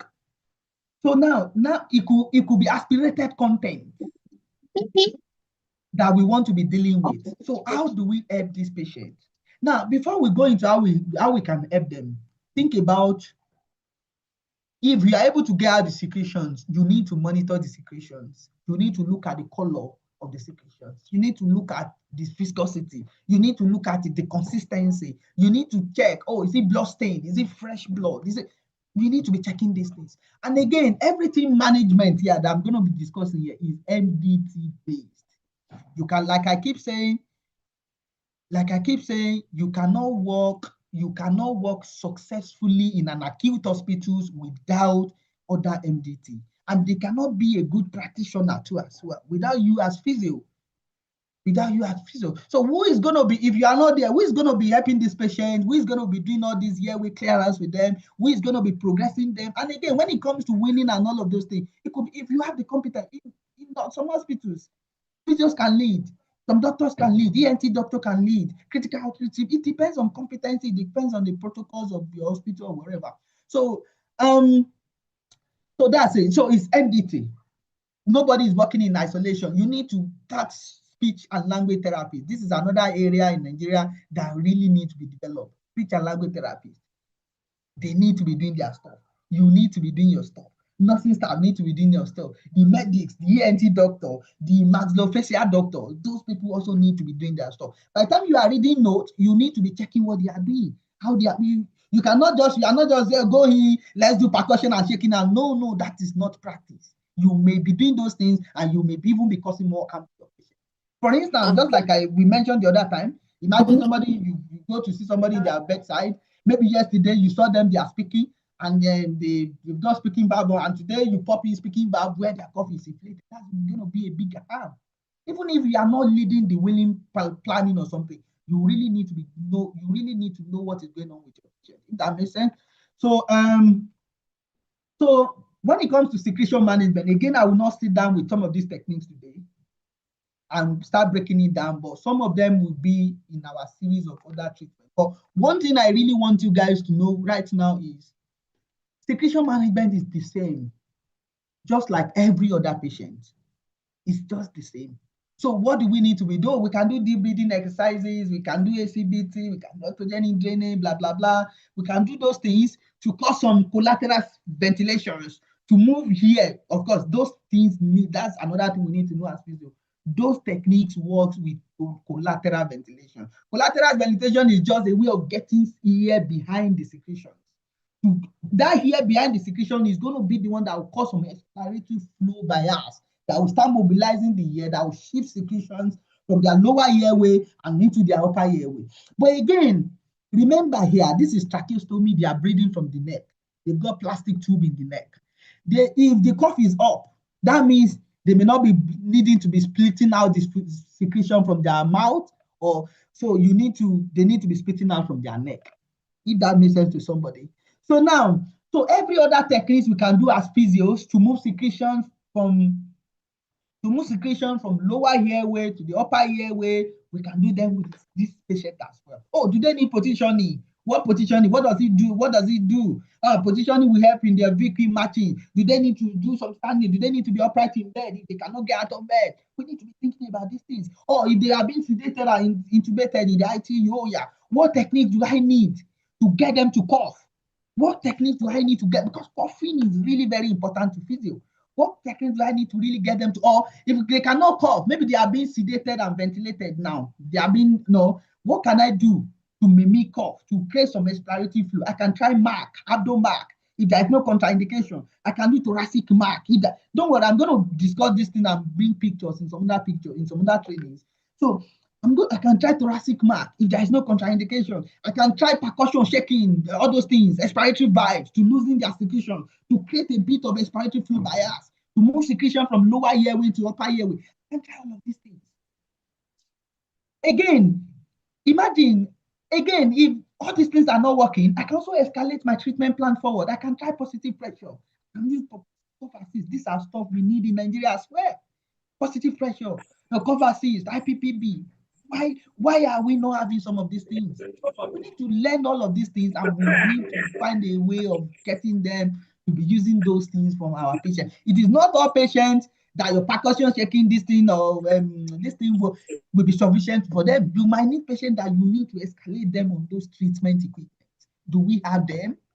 These are questions we need to be asking ourselves. Does it mean currently in all of our teaching hospitals in Nigeria, we don't have patients that need escalation on those things? Let's think about these things. So we need to start learning these things, and we need to get our people management or anybody, we need to start making provisions for all of this. Physio is not just outpatient based. How about the acute hospitals? It's not just low back pain, infrared and this thing. How about acute hospitals? And these are areas where we need to show ourselves. I have had many calls where we go in the night, in the middle of the night. The consultant, everybody, family members will be there. They will be waiting for physio. Please come and do something. We are stuck. We don't know what else to do. And you just do little thing. Patient is fine. Everybody see you as magicians. These are patients that are, imagine patient on high oxygen as high as 100. That's why also 100, 90 something, 60 something. And you go there and you do little things and you start winning the oxygen. How better could you support life? So let's think about getting some of these equipment, getting like competency, real respiratory competencies to be signed. All right. So again, you need to think about humidifications. How do you humidify our patients. Humidifications, like I mentioned, you don't want to give them dry oxygen. You don't want to keep even if they are self-ventilating on their own, like they are breathing on their own now. They are breathing on their own. Do you want to keep their trachea open? You need an adjust in front. You don't just want to keep it, because if you keep it open, if you keep this tube open, nothing in front, that means your patient pathogens, bacteria, viruses, foreign objects, we enter into their airway if they are breathing on their own. So you need something to humidify the oxygen. You can pop Swedish nose in front. If they are not currently on, they are not needing oxygen to be breathing at the moment. So let's think about all of these things. So in terms of ladder of humidification, I'm going to talk about that very short. How about suctions? Let me just open the next slide, honestly. How about suctioning? Let's briefly about suctioning. Why I pop this picture is this. Suctioning can be two. You can have open suctions and you can have closed suctions. This is another area in Nigeria that we need to be doing and we are not doing them. Or I don't know, maybe due to hospital or protocols or something, but physios, we need to learn these things and we need to be involved in this thing. Can you imagine I'm the one doing the math, so I need to get nurse to stay with me to be doing the suctioning part. There's nothing wrong, even if you can do it, nurse can still support you to do that. Or I need to be, after my percussion shaking, my patient cannot cough and clear. What is going to happen? So you will do 30 minutes of physio and you need to wait for nurse to come and be doing the suctioning part for you. That is not 100% perfect in patient care. These are some of the area domain we need to develop. Open suction, closed suction. Closed suctions, like the suctioning tube is attached to the patient on ventilators. Like you've got the breathing tube in the ventilator, you've got the suctioning tube also attached to it. That's closed suction. You can easily feed your tube into their airway, do your suction and everything. That's fine. Okay? You can have for open suction is just, oh yeah, they are not attached to ventilator. Just need to pass in my suppose this is your tubing. I just need to pass in my tube. They are not on ventilator. That's open suction. Or I need to yanker them. This is yanker. This is yanker. If you can look onto your screen, this is yanker suction now. Yeah. So this yanker, for instance, now you can go see a patient. They have cough up. They are not breathing. They are breathing through the tube in their neck. They are breathing through the plastic in their neck. Some people can still have oral secretions. You can just do yanker suction to the oral airway. Even yanker can also go like secretion around at the top of your at the top of their airway. You can also do yanker here. And you can also do deep suction. The one you need to really do, you really need to pass your tube into their airway. And again, when it comes to suctions, there are three or four routes for suction. You can go through your nose, nasal suction, MP suction. You can go through the oral, and again, you can go, if they've got ET tube through their mouth, that long tube through their mouth, you can suction through that tube. And again, for somebody on trachea, which is what we are discussing today, you can also suction through the trachea in their neck, through the plastic in their neck. And again, if I need to suction somebody through plastic in their neck, I think this thing is just common sense. Plastic in their neck, I think it's a direct way to their lungs, it's a direct access to their lungs. When it comes to helping somebody to manage their secretion, in fact, trachea is the easiest way. You just need to feed the tube in the neck, small distance, you have reached into the carina, into their lungs. You have started suctioning, which makes sense. Because sometimes, if you need to pass your tube through the nose of a patient, you want to do deep suctioning for a patient now. Sometimes you can feed that tube into their esophagus, into their stomach. And by the time you occlude your tube and you start suctioning food out, that does not make sense. It happens. It can happen. And sometimes it could also be, I have seen situations where somebody passes the tube through the mouth and it comes out, through the nose and it comes out through the mouth. That's a poor orientation of suctioning tube. Those are some of those things that can happen with suctioning from upper airway. But if you are suctioning through the plastic tube, you have short distance, short anatomic dead space. You've got secure airway, safe secure airway that you can easily orientate your tube and you have reached it their carina. And again, what are you checking when you are doing the suctioning? These are practical things, but I'm just trying my best to break it down. What are you checking? If you pass your tube, you suction them, do they cough? Does that suction trigger cough? Is the cough strong? Is it weak? And are you able to clear? Now, if you pass your tube, even if you clear something, they are not coughing, you need patients to be coughing. Have you done something else to see if you can, let's say they are being sedated now, somebody that is sedated, if they are not coughing, they are at risk of mucus plugging, they are at risk of secretion retention. You need to support them to cough. You can do MAC, you can do cough assist if they need it. Think about these are treatment plans. These are real physio stuff.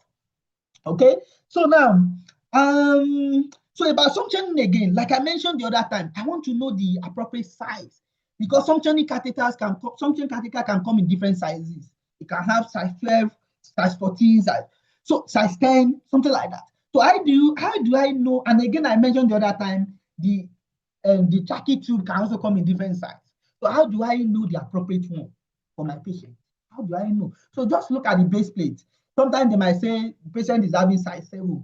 If my patient is having size 7, I'll just say 7 times 2, that's 14. 14 minus 2. Just do minus 2 times 2. That can give you an appropriate size. Oh, size 7. If what is written on the base plate is size 7, just multiply by 2. What's that? That's 14. Then that means minus 2, that's 12. So the size of the size of the suctioning tool I'm going to be using for my patient is going to be size 12. That means, but that does not still mean I cannot do size 14 if I need to do it. This is just clinical reasoning kind of thing.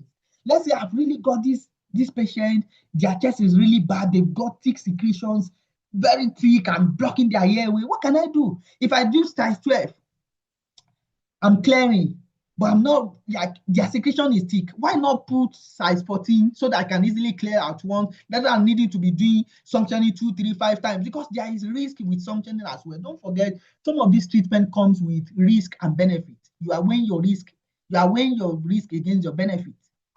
So I want to really do one good. It's very great to do one big suction than doing repeated suction, because again, for suction, you are passing tube down their airway. You can irritate the vagal nerve. You can bradykinesia can happen. There can also be some cardiovascular response. And again, there could be something. Let's say yesterday it was Dr. Habib that went in to see this patient. They have written in their note that during suction, this patient desaturated. So if I'm here today to see them and I want to do something, I want to suction as well. So I can actually try some things. I can pre-oxygenate them. I can hyper-oxygenate them. So that by the time the oxygen dropped, it's going to still be within normal. These are just clinical reason kind of things. And why doing all of these things? You want to also monitor them, monitor their heart rate, their blood pressure, and monitor their saturation, because suctioning could also cause the recruitment. I don't know if we are flowing with some of these things. Hello, are we still there? Am I? Hello? Hello? We can hear you, sir. Yes, sir. It's We are making still with sense, you. but I'm just, yeah. It's making a lot of sense, sir. Yeah, I'm just trying my bit because these are really practical. I hear you, sir. So these are really, really practical things. So that's that. So what have I said about suction? Please, physio, because suction is really, really very, very important for trachea patients. Why? Number one, why is this suction is important? They might struggle. What patient group will be needing trachea in the first place? This might be patient with poor respiratory background. They cannot breathe properly. This is why they are needing the trachea. Cancer patients, they have cancer long time, so they are weak, they are fatigued, they have low reserve now. So we need to be able to help them to clear their airway. So suctioning is very important. It's a physio skill that we all need to learn. It could be open, it could be closed. All right. And to know the size of your tube, you can do -2 times 2, but it's just to give you rough estimate. But that does not still mean I cannot use a tube that is below or that is above that if I really need to, if that makes sense. So what other thing? Yeah, another thing I need to tell about suction, please. This is just common sense point of view now. Common sense things now. Imagine I've got inner tube here, and I'm feeding and I'm putting in my suction catheter here. So if this inner tube is a fenestrated tube, the one that has hole, the chance is there that by the time I put my suction catheter, it can come out from here and it start puncturing their airway. That does not make sense. So you want to do a procedure or treatment approach for your patient that is very, very safe. You really want to make it safe. What that means is, if I need to suction my patient as a physio, I need to remove my inner tube, check my inner tube. Is it fenestrated or is it non-fenestrated? If it is fenestrated, remove it. Put the one that has put the one that is non-fenestrated, the one that has no hole, so that by the time you feed your catheter, it can easily go into their airway and it's not just going elsewhere. If that makes sense. Don't forget we have mentioned it's a safe and secure airway. Trachea is very safe, it's secure. It's very safe and secure, which is good. Yeah, and it's easily for you to access the lung. But if you put non-fenestrated tube, if you are passing your catheter to how about if the catheter goes elsewhere? You don't want that. You don't want to be And again, yeah, another thing is this that I need to mention. By the time you feed in your catheter, how do I know when to stop in their lungs? These are questions we need to be asking ourselves. How do I know when to stop? I know when to stop. By the time I reach heat resistance, don't force it. Stop. And again, you can see some reaction from patients. It can irritate their airway. Some patients might cough. If they are, some patients might cough. If they cough, that's good. You need that cough. That's good. Then you start sumption. You occlude yourself and start sumptioning. But if they don't stop, but you feel resistance, what do? You withdraw the catheter. By the time you hit carina, you re-hit their carina, you hit resistance, just withdraw your catheter a bit, then start applying your sumption. That's how it's being done. If that makes sense. I move away from sumption. So take home things here, please. Sumption with non-fenestrated tube. It's as simple as that. All right. Okay. Other things, physio-wise, I will discuss this one later on, but not today. But yeah, you can have a lot of techniques to sift secretion from lower airway to upper airway. You can use cover assist, you can use IPPB, you can use manual hyperinflation. Even if they are on ventilator, we cannot disconnect the circuit. It's not safe to do that. We can use VHI. These are physio stuff. These are physio things. VHI on the ventilator to support them, to create respiratory flow barriers, to get them to recruit their lungs, to get them to give them that big breath.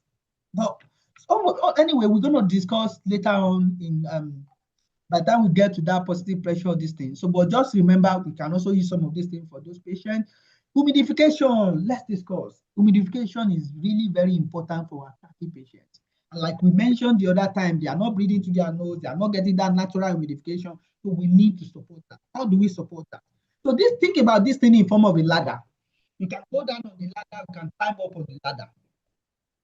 So now, for instance, now let's say my patient now, they are not on trachea now, they are not on ventilator, forget ITU now. Let's say they are on the ward now, for instance. They are breathing on their own, they are this thing. I can first use Buckingham beam, this one here. If you look onto your brain, the one that look like that, this thing, you can pop that on there. This one is a passive humidifier. This is at the bottom of humidification, is at the bottom, is the least. Is the least. It's going to be at the bottom, is the least. Okay? That's Buckingham beam. Now, let's say now, well, you can also find patient on Swedish nose, HME.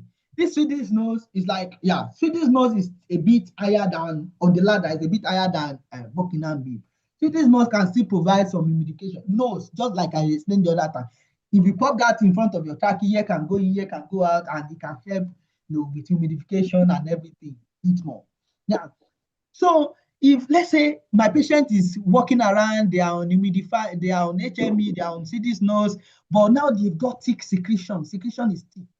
You actually want to keep them on this HME. So I need to go high up a bit. So I can think about cold humidification. I think I have had training on oxygen. Go back to oxygen. This is another thing you need to learn. For you to be a very successful acute physio, you need to know oxygen. So this is cold humidification. Yeah, cold humidification is higher than what is it now? HME. Then the other one you can use, the last one is what do you call it? Heated humidification, like FO. I think if you go check the training on oxygen, you'll find some of these things there. FO, heated humidification. That is how the arrangement on the ladder. Buckingham beam, you have HME, you have cold humidification, you have heated humidification. You can go high, you can go up on the ladder. This is stuff we need to know. Let's say, for instance, now you've got a patient, they are stepped down on your ENT ward, or they are stepped down on your head and neck ward, depending on what you call your ward on your hospital. You've gone to see them now, they've gone trachea now. They have trachea at the moment, and they are on HME, and they have thick secretions. You are struggling to help them to clear. They are struggling to cough airways. The secretion is really very viscous. So what do you want to do? Do you want to, even if you cannot set up the oxygen distance, do you want to speak with the nursing staff? Can we get these people on heated oxygen to support their breathing? Because if that secretion becomes like it's going to block their airway, it's going to block their, it's going to occlude their airway. We need to help them to manage it. Because we know they are not breathing through their nose, they are not getting that natural humidification. We need to artificially support them. If that makes sense. And again, nebulizers. Nebulizers, physios, we need to get knowledge about nebulizers as well. Oh, hypotonic 0.9, hypertonic 3%, 7%, what's it called? 9% or some other mucolytic like carbon 16. You need to know these things. By the time you go see patient, their secretion is thick. You can advise. Here, I just said to doctor, can you prescribe this? Can you prescribe carbon 16 for them? Give them carbon 16. And they will do that. Because I deal with secretion, they don't do it. I will just tell them, give them carbon 16, give them this, give them that, and the nurses will administer. It could be maybe you are on call, you are in the midnight, in the middle of the night, somebody called you. You can say to them, oh yeah, are they on humidification at the moment? Are they on nebulizers? Can you give them nebulizer before I come around? Things like that. If somebody is on the 0.9, let's say the medical team have prescribed 0.9, you can escalate based on the thickness of the sputum. You can escalate 3%, 70%. You give advice. Things like that. All right. So think about this thing. So that's that about that. This slide is just providing some explanations to that. Communications, like I mentioned the other time, Swedish knows, of course, communication most of the time, it could be your speech and language therapist leading that. And again, before you start putting somebody on some of these adjuncts, let me say this. It is not physio inclined. Like physio is just like, it's not your major decision. It's not just you making this decision. You need other MDT to say, yes, we are happy for that thing. What does that mean? For instance, now, speech and language therapists, are they happy for you to progress them into that speaking valve? Have they checked their airway? They have a camera fee, like a fluoroscopy camera, they can use to check their airway to see if the airway is patent or something. How are we doing these things back home? We need to be asking ourselves some of these questions. Yeah, I know these are major area led by what is it? The medical team, the ENT doctors, yeah, which is fine. But speech and language therapist is also a domain that needs to be developed. They do a fantastic job. They work with physios, we work with them. Okay, so speech and language therapy must be happy. So, and again, like I mentioned, without digressing too much, like I mentioned, you can have this speaking valve. It can be used with ventilator circuit. It can even be used with oxygen if your patient needs oxygen, something like that. They come with different sizes. And again, the tolerance to this also varies from patient to patient. Let's say for the first day, we have been progressing our patient in weaning. Everybody is happy. We are doing the weaning planning and everything. We are progressing them. Day one, it could be maybe we do 5 minutes, we do 10 minutes. If they're able to tolerate, some people might even struggle. We are coming to weaning. I'm going to explain that. Some people might even struggle. Think about when you pop in the when you pop in the speaking valve, you want to monitor your patient. What are you monitoring? You are monitoring their comfort. You watch for their comfort, their anxiety, their breathing effort, their respiratory rate, their heart rate, their cardiovascular response to that. Do you want to ask them to speak, to phonate? You can have some people to count. You can have some people to count 1 to 10, for instance. You can ask some people to speak if they are on it. But again, level of tolerance differs. Some people might struggle immediately. Some people might just be able to tolerate for 5 minutes. Then you start progressing them. You start progressing them, just like every rehabilitations that we do for our patients. That's that. All right. I want to have a pause here and get you guys to talk. Look at this picture. What can you see? What can you make sense from this picture? So far, what can you correlate in this picture? Just talk me through anything that comes to your mind with this picture. Suppose this is a patient and you are presenting with this. What do you think? What do you think is going on? What do you think? And if you need to support their chest, how do you support them? Can I get people to speak up here so that I can have a rest, few minutes rest? Yeah, open your mic.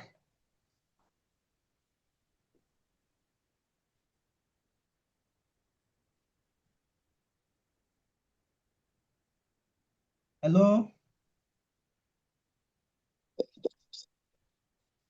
Hello? Who is helping us?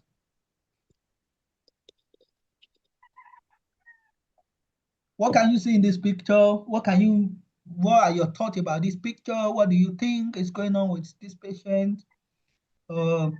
What are these adjuncts? What are those things attached to the patient? Why is he having this patient? Why is this model having this attachment? Yeah, just look at the picture and make sense of anything from there. Yeah. Anyone? Hello? Hello, are we still there?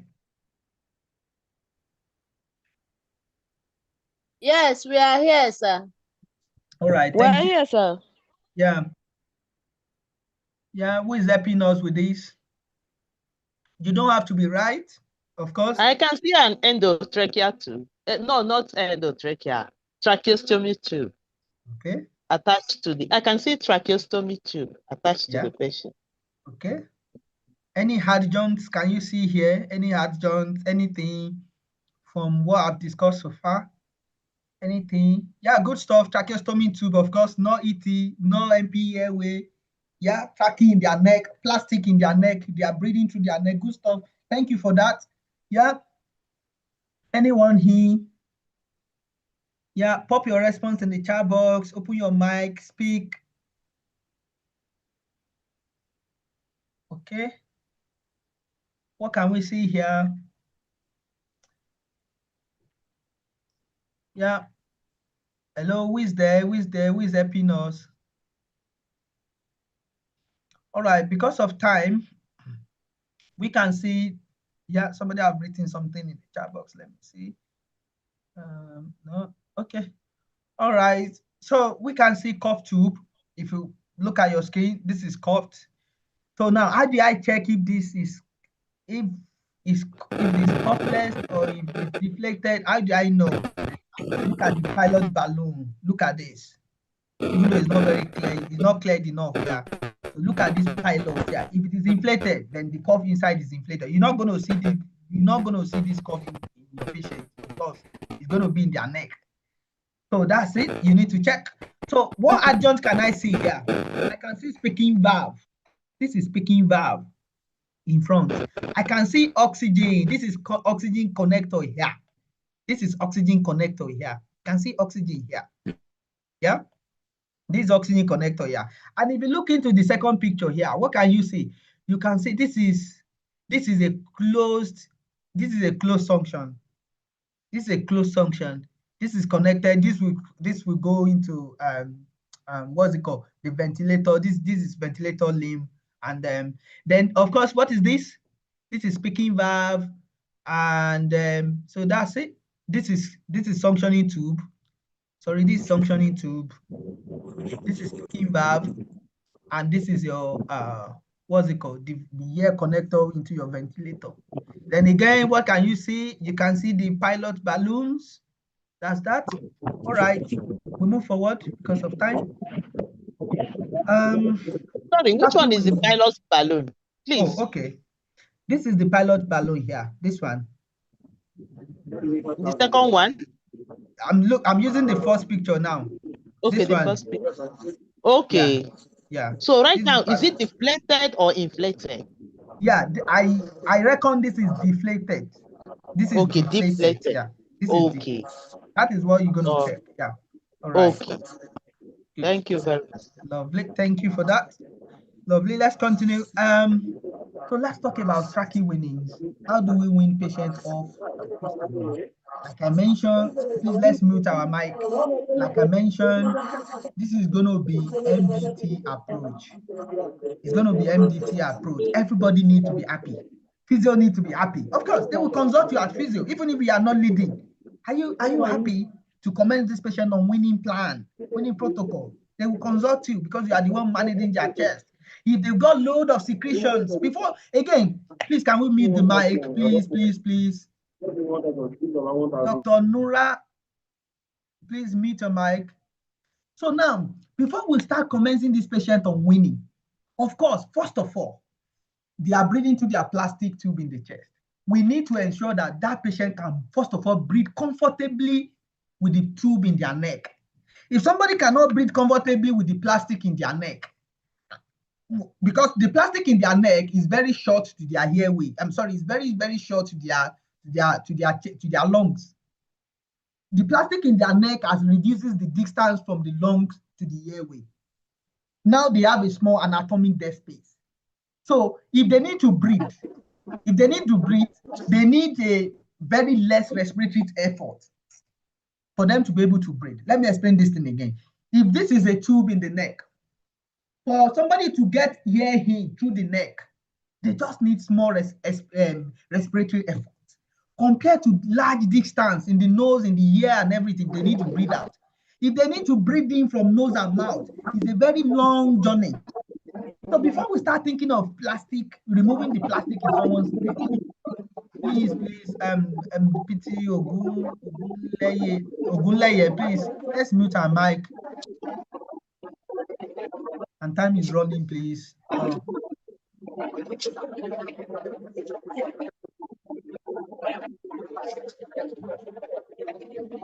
Hello, can we mute this? Please, can we mute our mic, please?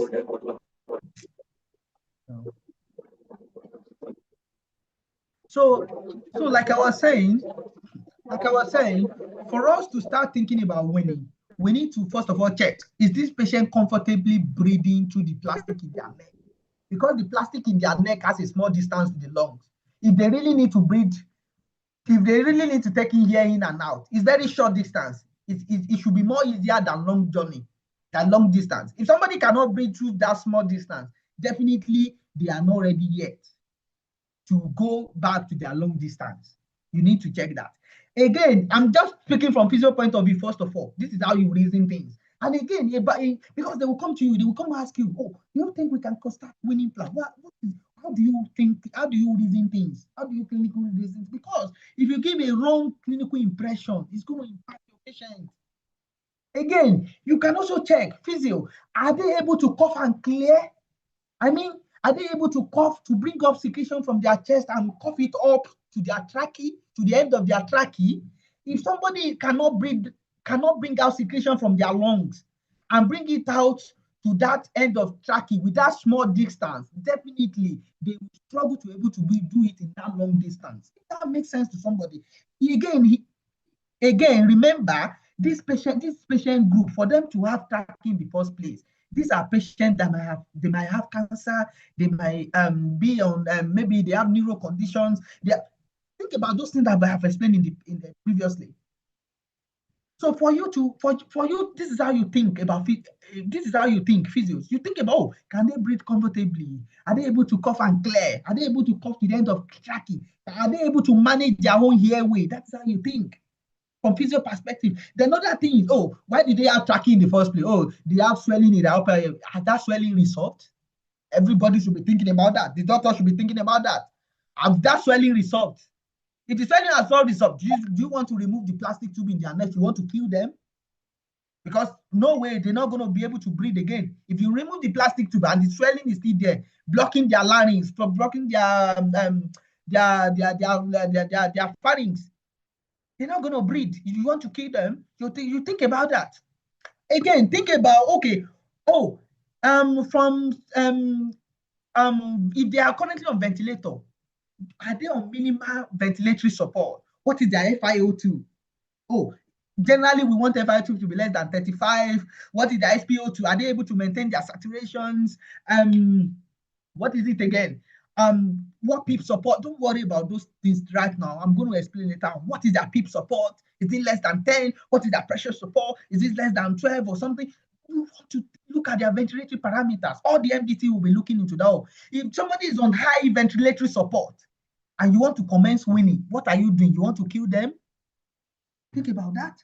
Again, think about hemodynamically, cardiovascular wise, are they stable? Is their blood pressure stable? Is their heart rate stable? Is their what is it? Everything cardiovascular, are they stable?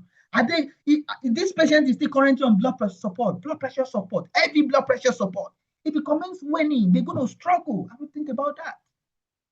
Have you think about how, in terms of how they are managing their airway, is their chest stable now? Is it stable? Like, are they able to cough, clear? I think I've explained that. Think about those things. Do they have any procedure coming upward? Like procedure that they need to also go into the theater, be under general anesthetic agent? If they have procedure, why do you want to remove the plastic tube? Because you might end up need to reinsert another one. You end up to reintubate them again. Why do you want to do that? So you need to think about whole things. And from physio perspective, like I mentioned, people will come, ENT doctor will come. They'll come and meet you. They will ask you, do you think we can commence winning? What do you want to think? Physio wise, sputum wise, are they able to cover and clear? What are you clearing? If you are still clearing, like if you are still doing your active physio with them, like oh, you are doing positive pressure, you are doing IPPB with them, you are doing manual hyperinflation with them, you are doing, and they want to start winning plan. They want to start winning plan, and you are still clearing load of secretions. What are you doing? Because by the time, or again, upper airway, have you looked into the upper airway? The speech and language therapist input is also needed there. Have they checked the upper airway? That dysphagia, that swallowing difficulty they've had, has that in resolved?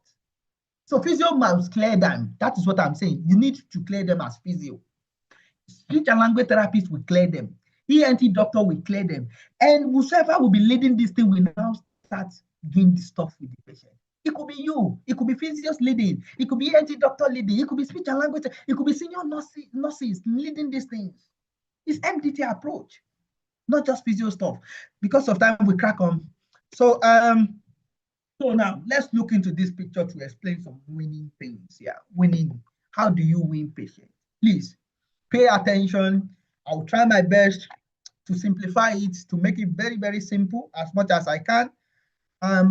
First of all, are we there? Hello? Hello? Yes, sir. Okay. We are here. All right. So now, so how do we win patient off trachea? The first thing is, yeah. So before you deflate the cuff, if you look at this thing, yeah, before I deflate this cuff, I first of all need to check, is this patient able to breathe through this plastic effectively? Before I introduce the upper airway, are they able to breathe effectively through this plastic? So what adjunct are you thinking about, first of all, here? What adjunct? Please, I need yes or no in the chat box. Do you think I'm going to start them with speaking valve, or if you pop in the chat box, which do you think naturally I should be starting my patient on? Is it going to be speaking valve? Is it going to be cap? Is it going to be Swedish nose? If you quickly put the response in the chat box, let me quickly check. Yeah, I want to commence winning now. I don't want them to, of course, the first thing I want to check is, can they breathe comfortably with the plastic? So how do I test that? Is it going to be speaking valve? Is it going to be cap? Is it going to be Swedish nose? Response, quick. Pop that in the chat box. Time is running. Which will you be starting your patient on? Yeah, cap followed by Swedish nose. Okay. Yeah, can we get few more response, please, guys? Pop the response. It's just checking how we are able to. We just checking so that I know where to. Yeah, response. Yeah, which will you be starting your patient with? Is it going to be cap? Is it going to be Swedish nose? Is it going to be what is this? Is it going to be Swedish nose? Is it going to be cap? Is it going to be speaking valve? Swedish nose, cap. Okay, yeah. I can see physios different in opinion, which is normal, which is no issue with that. Yeah, Swedish nose. Yeah, keep popping your response. Keep popping your response, please. Few more seconds, then I can commence the winning. Let's start them. Let's win this patient. Yeah, cap, Swedish nose. Okay. Yeah. So let's go straight. So what do we do first? Of course, the first thing I need to do, even before I do winning, let's say I'm the physio in charge now. I'm the one leading the winning. So the first thing I first of all need to do from physio perspective, I first of all need to do chest clearance. I need to optimize their chest. I need to get them to do ACBT. I need to get them to do DBD. If they need cough assist, I do cough assist with them. I help them to clear airway, first of all. Then what else do I need to do? Now, if my patient have subglottis suction, like if you remember that thing, this is cough now. Oral secretion can come from the top and stay on this cough. Yeah, I can help them to aspirate it. If you remember that thing I explained the other time, no, I would do chest clearance for them. No concern with that. So what adjunct will go first? Swedish nose will go first. The nose will go first. Why will the nose go first? The cough is up. If you look at my hand, the cough is up. Yeah. The sweetest nose can come here. Because with sweetest nose, with the nose, you can breathe in, you can breathe out. So the sweetest nose will come first. So again, so with this nose in, patient can breathe in through the plastic, air can go into their lungs. If they need to breathe out, air can go out through the plastic and go outside. No challenge with that. Now, sweetest nose, sometimes depending on patient, it is individualized to patient. Some patient can tolerate 5 minutes, some 10 minutes. Let's say today they tolerate 10 minutes. I'm just starting them on it. They tolerate 10 minutes today. Yeah. Hello? So you're not sleeping, pretend. Sorry.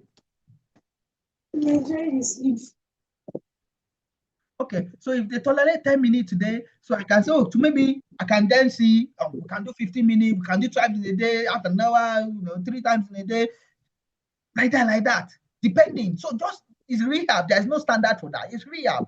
Now, when you pop this, what do you monitor? You monitor their respiratory rate, you monitor their SpO2, you monitor their heart rate, comfort. How comfortable are they? Are they able to tolerate it? Now, with this, now we see this nose now. I want to assume they are not currently on oxygen. They are minimal. They are able to maintain SAT. They are breathing on their own. And with this sweetest nose, what other thing sweetest nose will offer you is it's going to offer humidification, just like your nose. But it cannot offer humidification like up to the level of your nose, like the same amount that your nose can offer. But this can also offer humidification. You can pop sweetest nose here. Makes sense, right? Makes sense. Sweetest nose. Once my patient is able to tolerate sweetest nose, I need to continue with the wheeling plan. And we need to start again. Please meet my channel. Let me just quickly take this thing. Please meet your mic. PT Naima, please. So now, if this sweetest nose is on, if this sweetest nose is on, so with this sweetest nose, it requires less respiratory effort to breathe. They can easily breathe. They are still using the plastic. They can easily breathe from the lungs, go out, go in, go out. It requires less respiratory effort. So I want to challenge them now. It's rehabilitation. You are challenging your patient to make progress, right? So once they are able to tolerate sweetest nose, what else do? I can go with cough deflation. You can think about deflating the cough. Now, how do I deflate the cough? Please, this is common sense. Somebody have not been breathing through their upper airway for a while, and you want to make them to deflate, you want to make them to use the upper airway. You need to explain these things to them. You need to explain to them that this thing can irritate their upper airway. This thing can make them to cough. And if you need to aspirate air from that cough, from your pilot balloon, do you want to just do it once? That does not make sense. What do you want to do? This common sense. You need to gradually do it. And when you are doing it, you monitor their response, their comfort, because it could be challenging. And again, before you start thinking about deflating this cough, check with speech and language therapists. Are they happy? Are they able to manage oral secretions? Are there no big concern with oral secretion? Because by the time you deflate the cough, that means this patient, if you look at the picture on the screen now, this patient, they will now start breathing through the nose and upper airway. And again, so by the time you deflate these things, you have created connection between the upper airway and the lower airway. If that makes sense to somebody, there's now connection between up and down now. But again, your patient is still breathing through the plastic. The plastic is still there. The plastic is still there. Okay. And again, I'm not gonna keep the plastic open like this. I can still put in my sweetest nose, and I've deflated the cough. So the question here is, when I deflate the cough, now they can use the upper airway, and they can also use the plastic to breathe. They can also breathe through this plastic. So the majority of the air, is it going to enter through the nose and mouth, or is it going to enter through their neck? It's going to enter through their neck, because the answer to that is because air move, they tend to enter through the least pathway. So now more air will likely draw in through the plastic in their chest, as opposed to the neck, as opposed to be what's it called now? As opposed to be through the nose and mouth. Air will tend to go through the least pathways, the least resistant pathway. More air will going to enter through their neck. So that means if I know that more air is going to enter through their neck, and I deflated the cough, I'm not going to keep this tube, this plastic, I'm not going to keep it open. Why? Because if you keep it open, there won't be any humidification, that foreign object, bacteria can easily enter. So I need to put something like Swedish nose in front to support them. So which means Swedish nose, if the cough is up, you can use Swedish nose. If the cough is down, you can use Swedish nose. Oh my God, is this thing making sense to somebody? Please, is it making sense? Are we getting this No, thing? I don't understand this one you said just now Okay. about the cough being up or down and use of Okay. Swedish nose. Okay. So you understood the first part. The first part is this. The first part is, okay, the cough is up. I want to start them. I start them with Swedish nose. The cough is up. By the time they tolerate the Swedish nose can still be there, okay? And I will now deflate the cough. I have removed this thing here. I have deflated the cough. So by the time I deflate the cough, there is now connection between the upper airway and the lower airway. That means if they breathe in, air will come in through the plastic in their chest. It will go to their lungs. They want to breathe out, air will come from their lungs. Some air can go out through the plastic in their neck, and some air can also go up. And they can also get it out through their nose and mouth. Do you get that now? Yes, I get that. Yeah, good. Thank you. So now we are proceeding. Now for the deflation, like I mentioned, you do it gradually, you monitor for the arrest. And again, by the time you do it, it's something I've seen a lot in practice. You see patient coughing, it could mean different things. We are physios, we could clinically reason things. It could mean different things. Oh, it could mean that now there are a lot of, maybe now there are now because it's trial, you are trying this. In fact, the way this thing are documented, called deflation trial. This thing trial, this one trial, because you are trying these things. So it could mean by the time you now deflate it, the patient cannot tolerate it, their saturation can drop, their respiratory rate can go up. Some patients, it could even be because some patients are anxious. You can reassure them and everything. You are monitoring them, you are keeping them on close monitoring while you are doing this thing. So, and again, for cough deflation, you can do maybe 30 minutes, half an hour, 30 minutes. You can maybe do 5 minutes today, depending on tolerance, 10 minutes, depending on your patient, 15 minutes, you progress them twice in a day. You can be maybe by the time they are progressing where you can do maybe cough down during the day, cough up at night. And if they are fine, then you do 24 hours, you progress them from there. If that thing makes sense. So now, my patients now, they have tolerated, what is this one? They have tolerated Swedish nose, they have tolerated cough down. And we know from physio point of view that majority of the air are coming from the plastic with the cough down. Okay. Now, so what do I do next? We need to proceed. This patient, they are still struggling to speak. We need to progress them. So what else do I do? We need to start thinking about speaking and phonation and those things. Okay. The next thing I can do is finger occlusion trial, digital occlusion trial. That's the next thing. I can just try.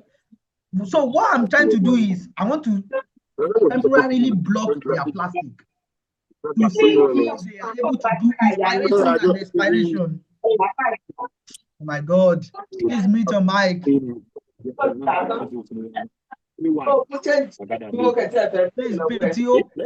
don't know how to pronounce this. Please close your mic, please. Please mute your mic,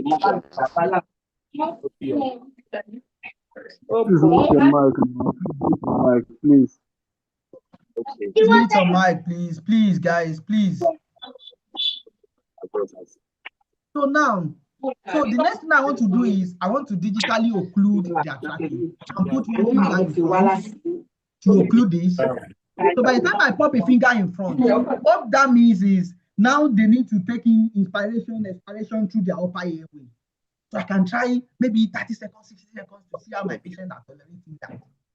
So by the time I pop my finger here, what am I watching? I'm watching their respiratory rate, their SAT. I'm getting feedback from my patient. I am seeing if they are able to, I am watching for their comfort, all this kind of thing. By the time I pop my finger, I can also ask them, because now majority of the air now are now going to, air is not coming out through the plastic now.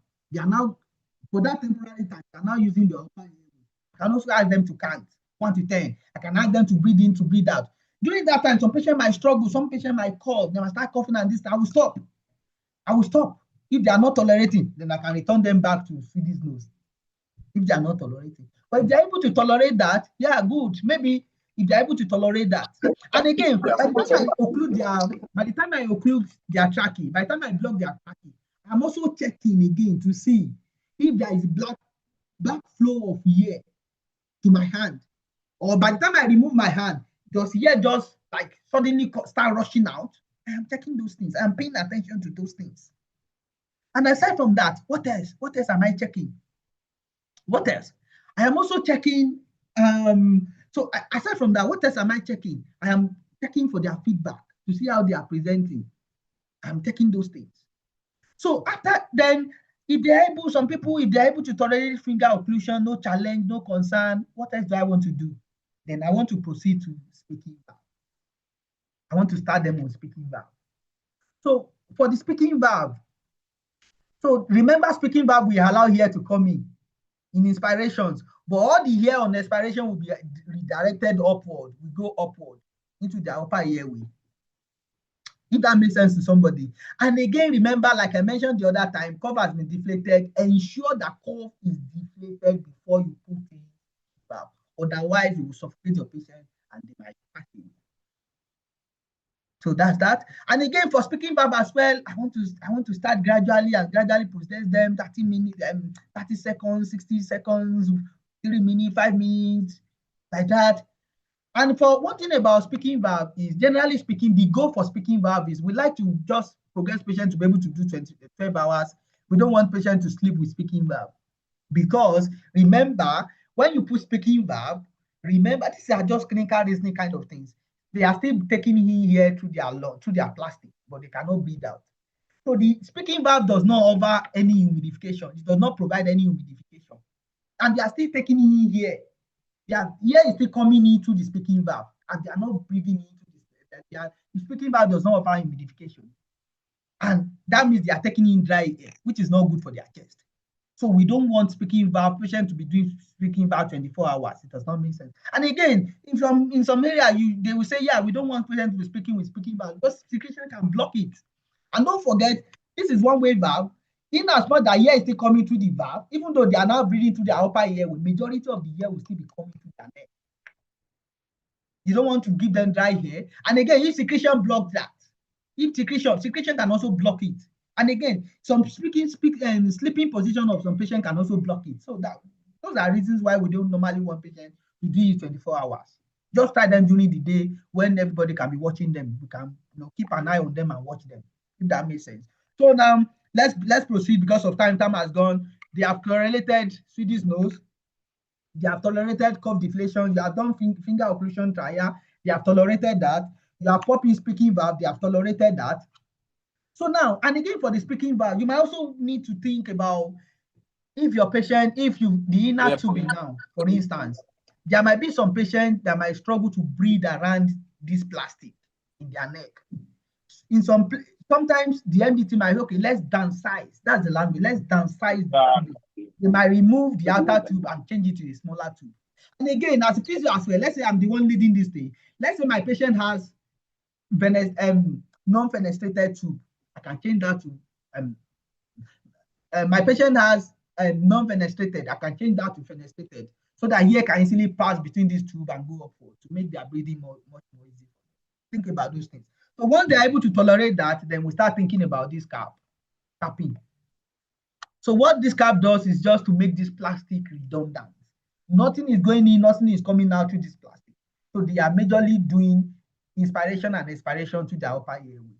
And again, before we start thinking about capping, before we think about capping this trachea, making it redundant, you also need to ensure that patients can cough, they can clear their airway, they can they can breathe comfortably on other things like their chest is fine, every other thing is fine before you start thinking about that as well. And once they are able to tolerate the cap, what else do you want to do?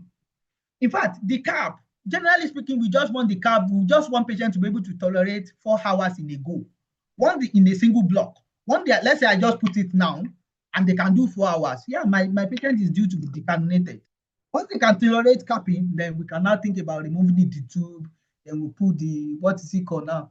Then we'll put the occlusion dressing. Once the dressing is there, the tube is out now. Then they can now continue to breathe in their upper and the lower airway.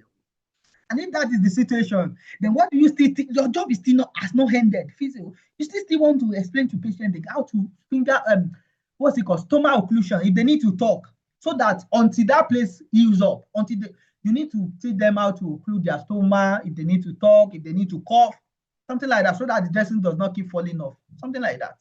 So that's that. So I have tried and put this thing into writing in the following slide, so that you can read through and understand some certain things.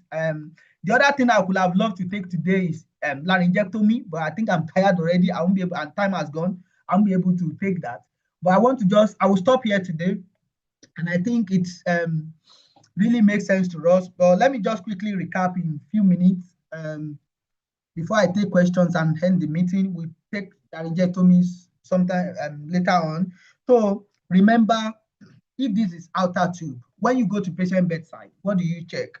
You check if you go to their bedside, you check the place plate. What size of tracheostomy have they got? If I need to do something, I'll just do -2 × 2 to know the size of my suctioning tube that I need, suction catheter that I can use with this. And again, physio do not have anything. The only reason why we need to be doing things with this outer tube is we want to remove it, or in emergency situation. That's the only reason we can be doing things with the outer tube. That's that. So what we need to be doing, if you go in to see patient, you know the size of the trachea they are on, then you need to be checking your inner cannula. Is it fenestrated? Is it not fenestrated? If you need to suction patient, which do you use? The one that does not have hole, non-fenestrated, so that your suction catheter does not go elsewhere and start puncturing them, if that makes sense. And again, for weaning, which one is important for weaning? That's non-fenestrated. I think I've explained a little bit of that. And again, when it comes to adjunct, Swedish nose first. After Swedish nose we allow here to go in and out of the plastic. After that, you can decannulate. You can deflate the cuff. After deflation, you can think about finger occlusion. After that, speaking valve. Speaking valve is one way. Air can come in, but air cannot go out. Then after that, capping. Once they can tolerate capping, then what do you do? That you decannulate, you remove the OT, if that makes sense. And from physio management point of view, every other techniques that we do for every other patient is the same thing here as what we'll be doing with them. So the goal of our techniques is just to shift the secretion from lower airway to upper airway. You can do SCBT if they can actively participate. You can do deep breathing if they can actively participate. If they go, and again, if they go, even if they can participate, they have poor cough. They are not clearing well. The secretion is viscous, is thick, or they've got load of secretion. Can you think about what you need to support them? You can do MAC, you can do cough assist for them, you can do IPPB, you can do anything for them. And aside from that, which other thing? When it comes to suction, remember, and again, I forgot to say this, you are not just looking at the secretion in the chest. How about the oral secretions? You can also be suctioning the oral secretions and some of these things. So that's that. Let me get questions, take questions before we close the meeting. Questions. Any question? Hello, sir. Yeah, hello, ma. Thank you very much for the wonderful presentation, sir. My question is, if we remove you said if we are using speaking valve, we are using it slowly. So when we remove it, are we replacing it with Swedish nose or not? Yeah. Okay. Thank you. Good question. Brilliant question. Lovely. Thank you for that question. Yeah. If you are let's say for instance, now I put speaking valve and my patient are struggling. Of course, I go back to the one they've tolerated. I can come back to to the Swedish nose. Yeah. I can return them back to the Swedish nose. So with the cough down. And let's say for instance, you are progressing. This is rehabilitation now. You are rehabilitating the upper airway. Let's say they've been tolerating Swedish nose and cough down before. At some point now they now have new chest infection, really bad chest infection now that is making them to struggle at the moment. Okay, I can then say, okay, let's do cough up. Let's inflate the cough, and I can use Swedish nose. So it's just there's no direct way to these things. It's just understanding of this thing. But good, you can come back from speaking valve, you can come down to Swedish nose. Good, perfect. Good question. Questions? Thank you so much, sir. So I have a question. Yes, ma'am. Okay, sir. After tracheostomy, that place is still inflamed. That's the stomach area. So how many days are we looking at from physio aspects for the stomach to form, and then we can start off with maybe airway clearance technique and then suctioning. How many days are we looking at? Yeah, well, generally speaking, I may not be able to provide, but it varies from person to person. It's just normal soft tissue healing. 12 weeks, it depends, 8 weeks, it depends. But generally speaking, once like we've decannulated them, we have removed the tube. Even when they have the plastic, we are doing our stuff. Now, if they don't have, and they suddenly become, let's say now they have decannulated them, and then now become their test becomes suddenly bad again. We resume normal treatment. Just like you now see them like normal patients now. Like you can pass your tube through the nose, through the mouth. You can still do cover assist with them. And while you are doing your cover assist, you can even ask them to occlude the. I do a lot of that with some patients. You just ask them to occlude their stomach, and you still do your stuff. You still keep doing your stuff with them. You give them positive pressure. You help them to clear your airway, and they'll be fine. Again, some people can really go bad again that you may need to go back again. They might need to put the tube again. It's very sad. It's not good, but it might be some situation in some patients that they may need to reintubate them again after the extubation. So it might happen as well. Yeah. So did I answer your question, ma? Thank you so much, sir. Yes, you did. Yes, ma'am. Thank you. Yeah. Any other question? Comments? What do you think? This thing is, in fact, is one of those things I'm actually planning. By the time we come down, we can do really practical. This is practicals based. It's really, really practical based, honestly. But it's a domain we need to really develop our skill sets to support patients, honestly. Yeah. Thank you. Thank you too. Yeah. Any questions? Any further questions? Clarification? Feedback or anything you like to say so that we can get better or anything. So if in the absence of questions, so I want to say thank you everyone. Thank you for today's session. So we'll catch up again I think next time. Thank you. Admi. Thank you very much. It was quite interesting. Thank you. Thank you so much, Sam. Thank you. God Thank bless you so much, Mr. sir. Slim. Thank you. I appreciate it. Thank you. Yes. Thank you so much for the presentation, sir.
Thank you, sir.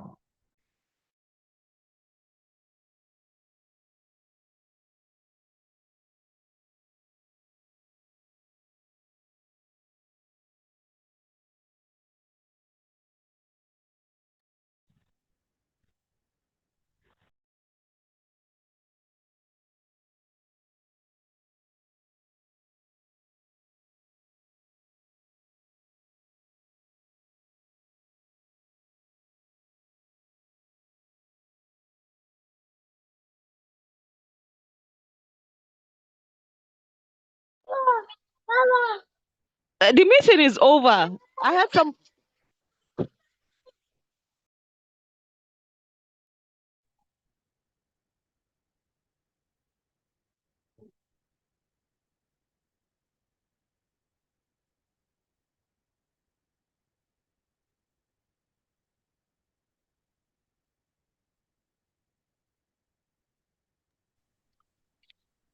The meeting is over to those that are still here. Till we meet again. Oh.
Good.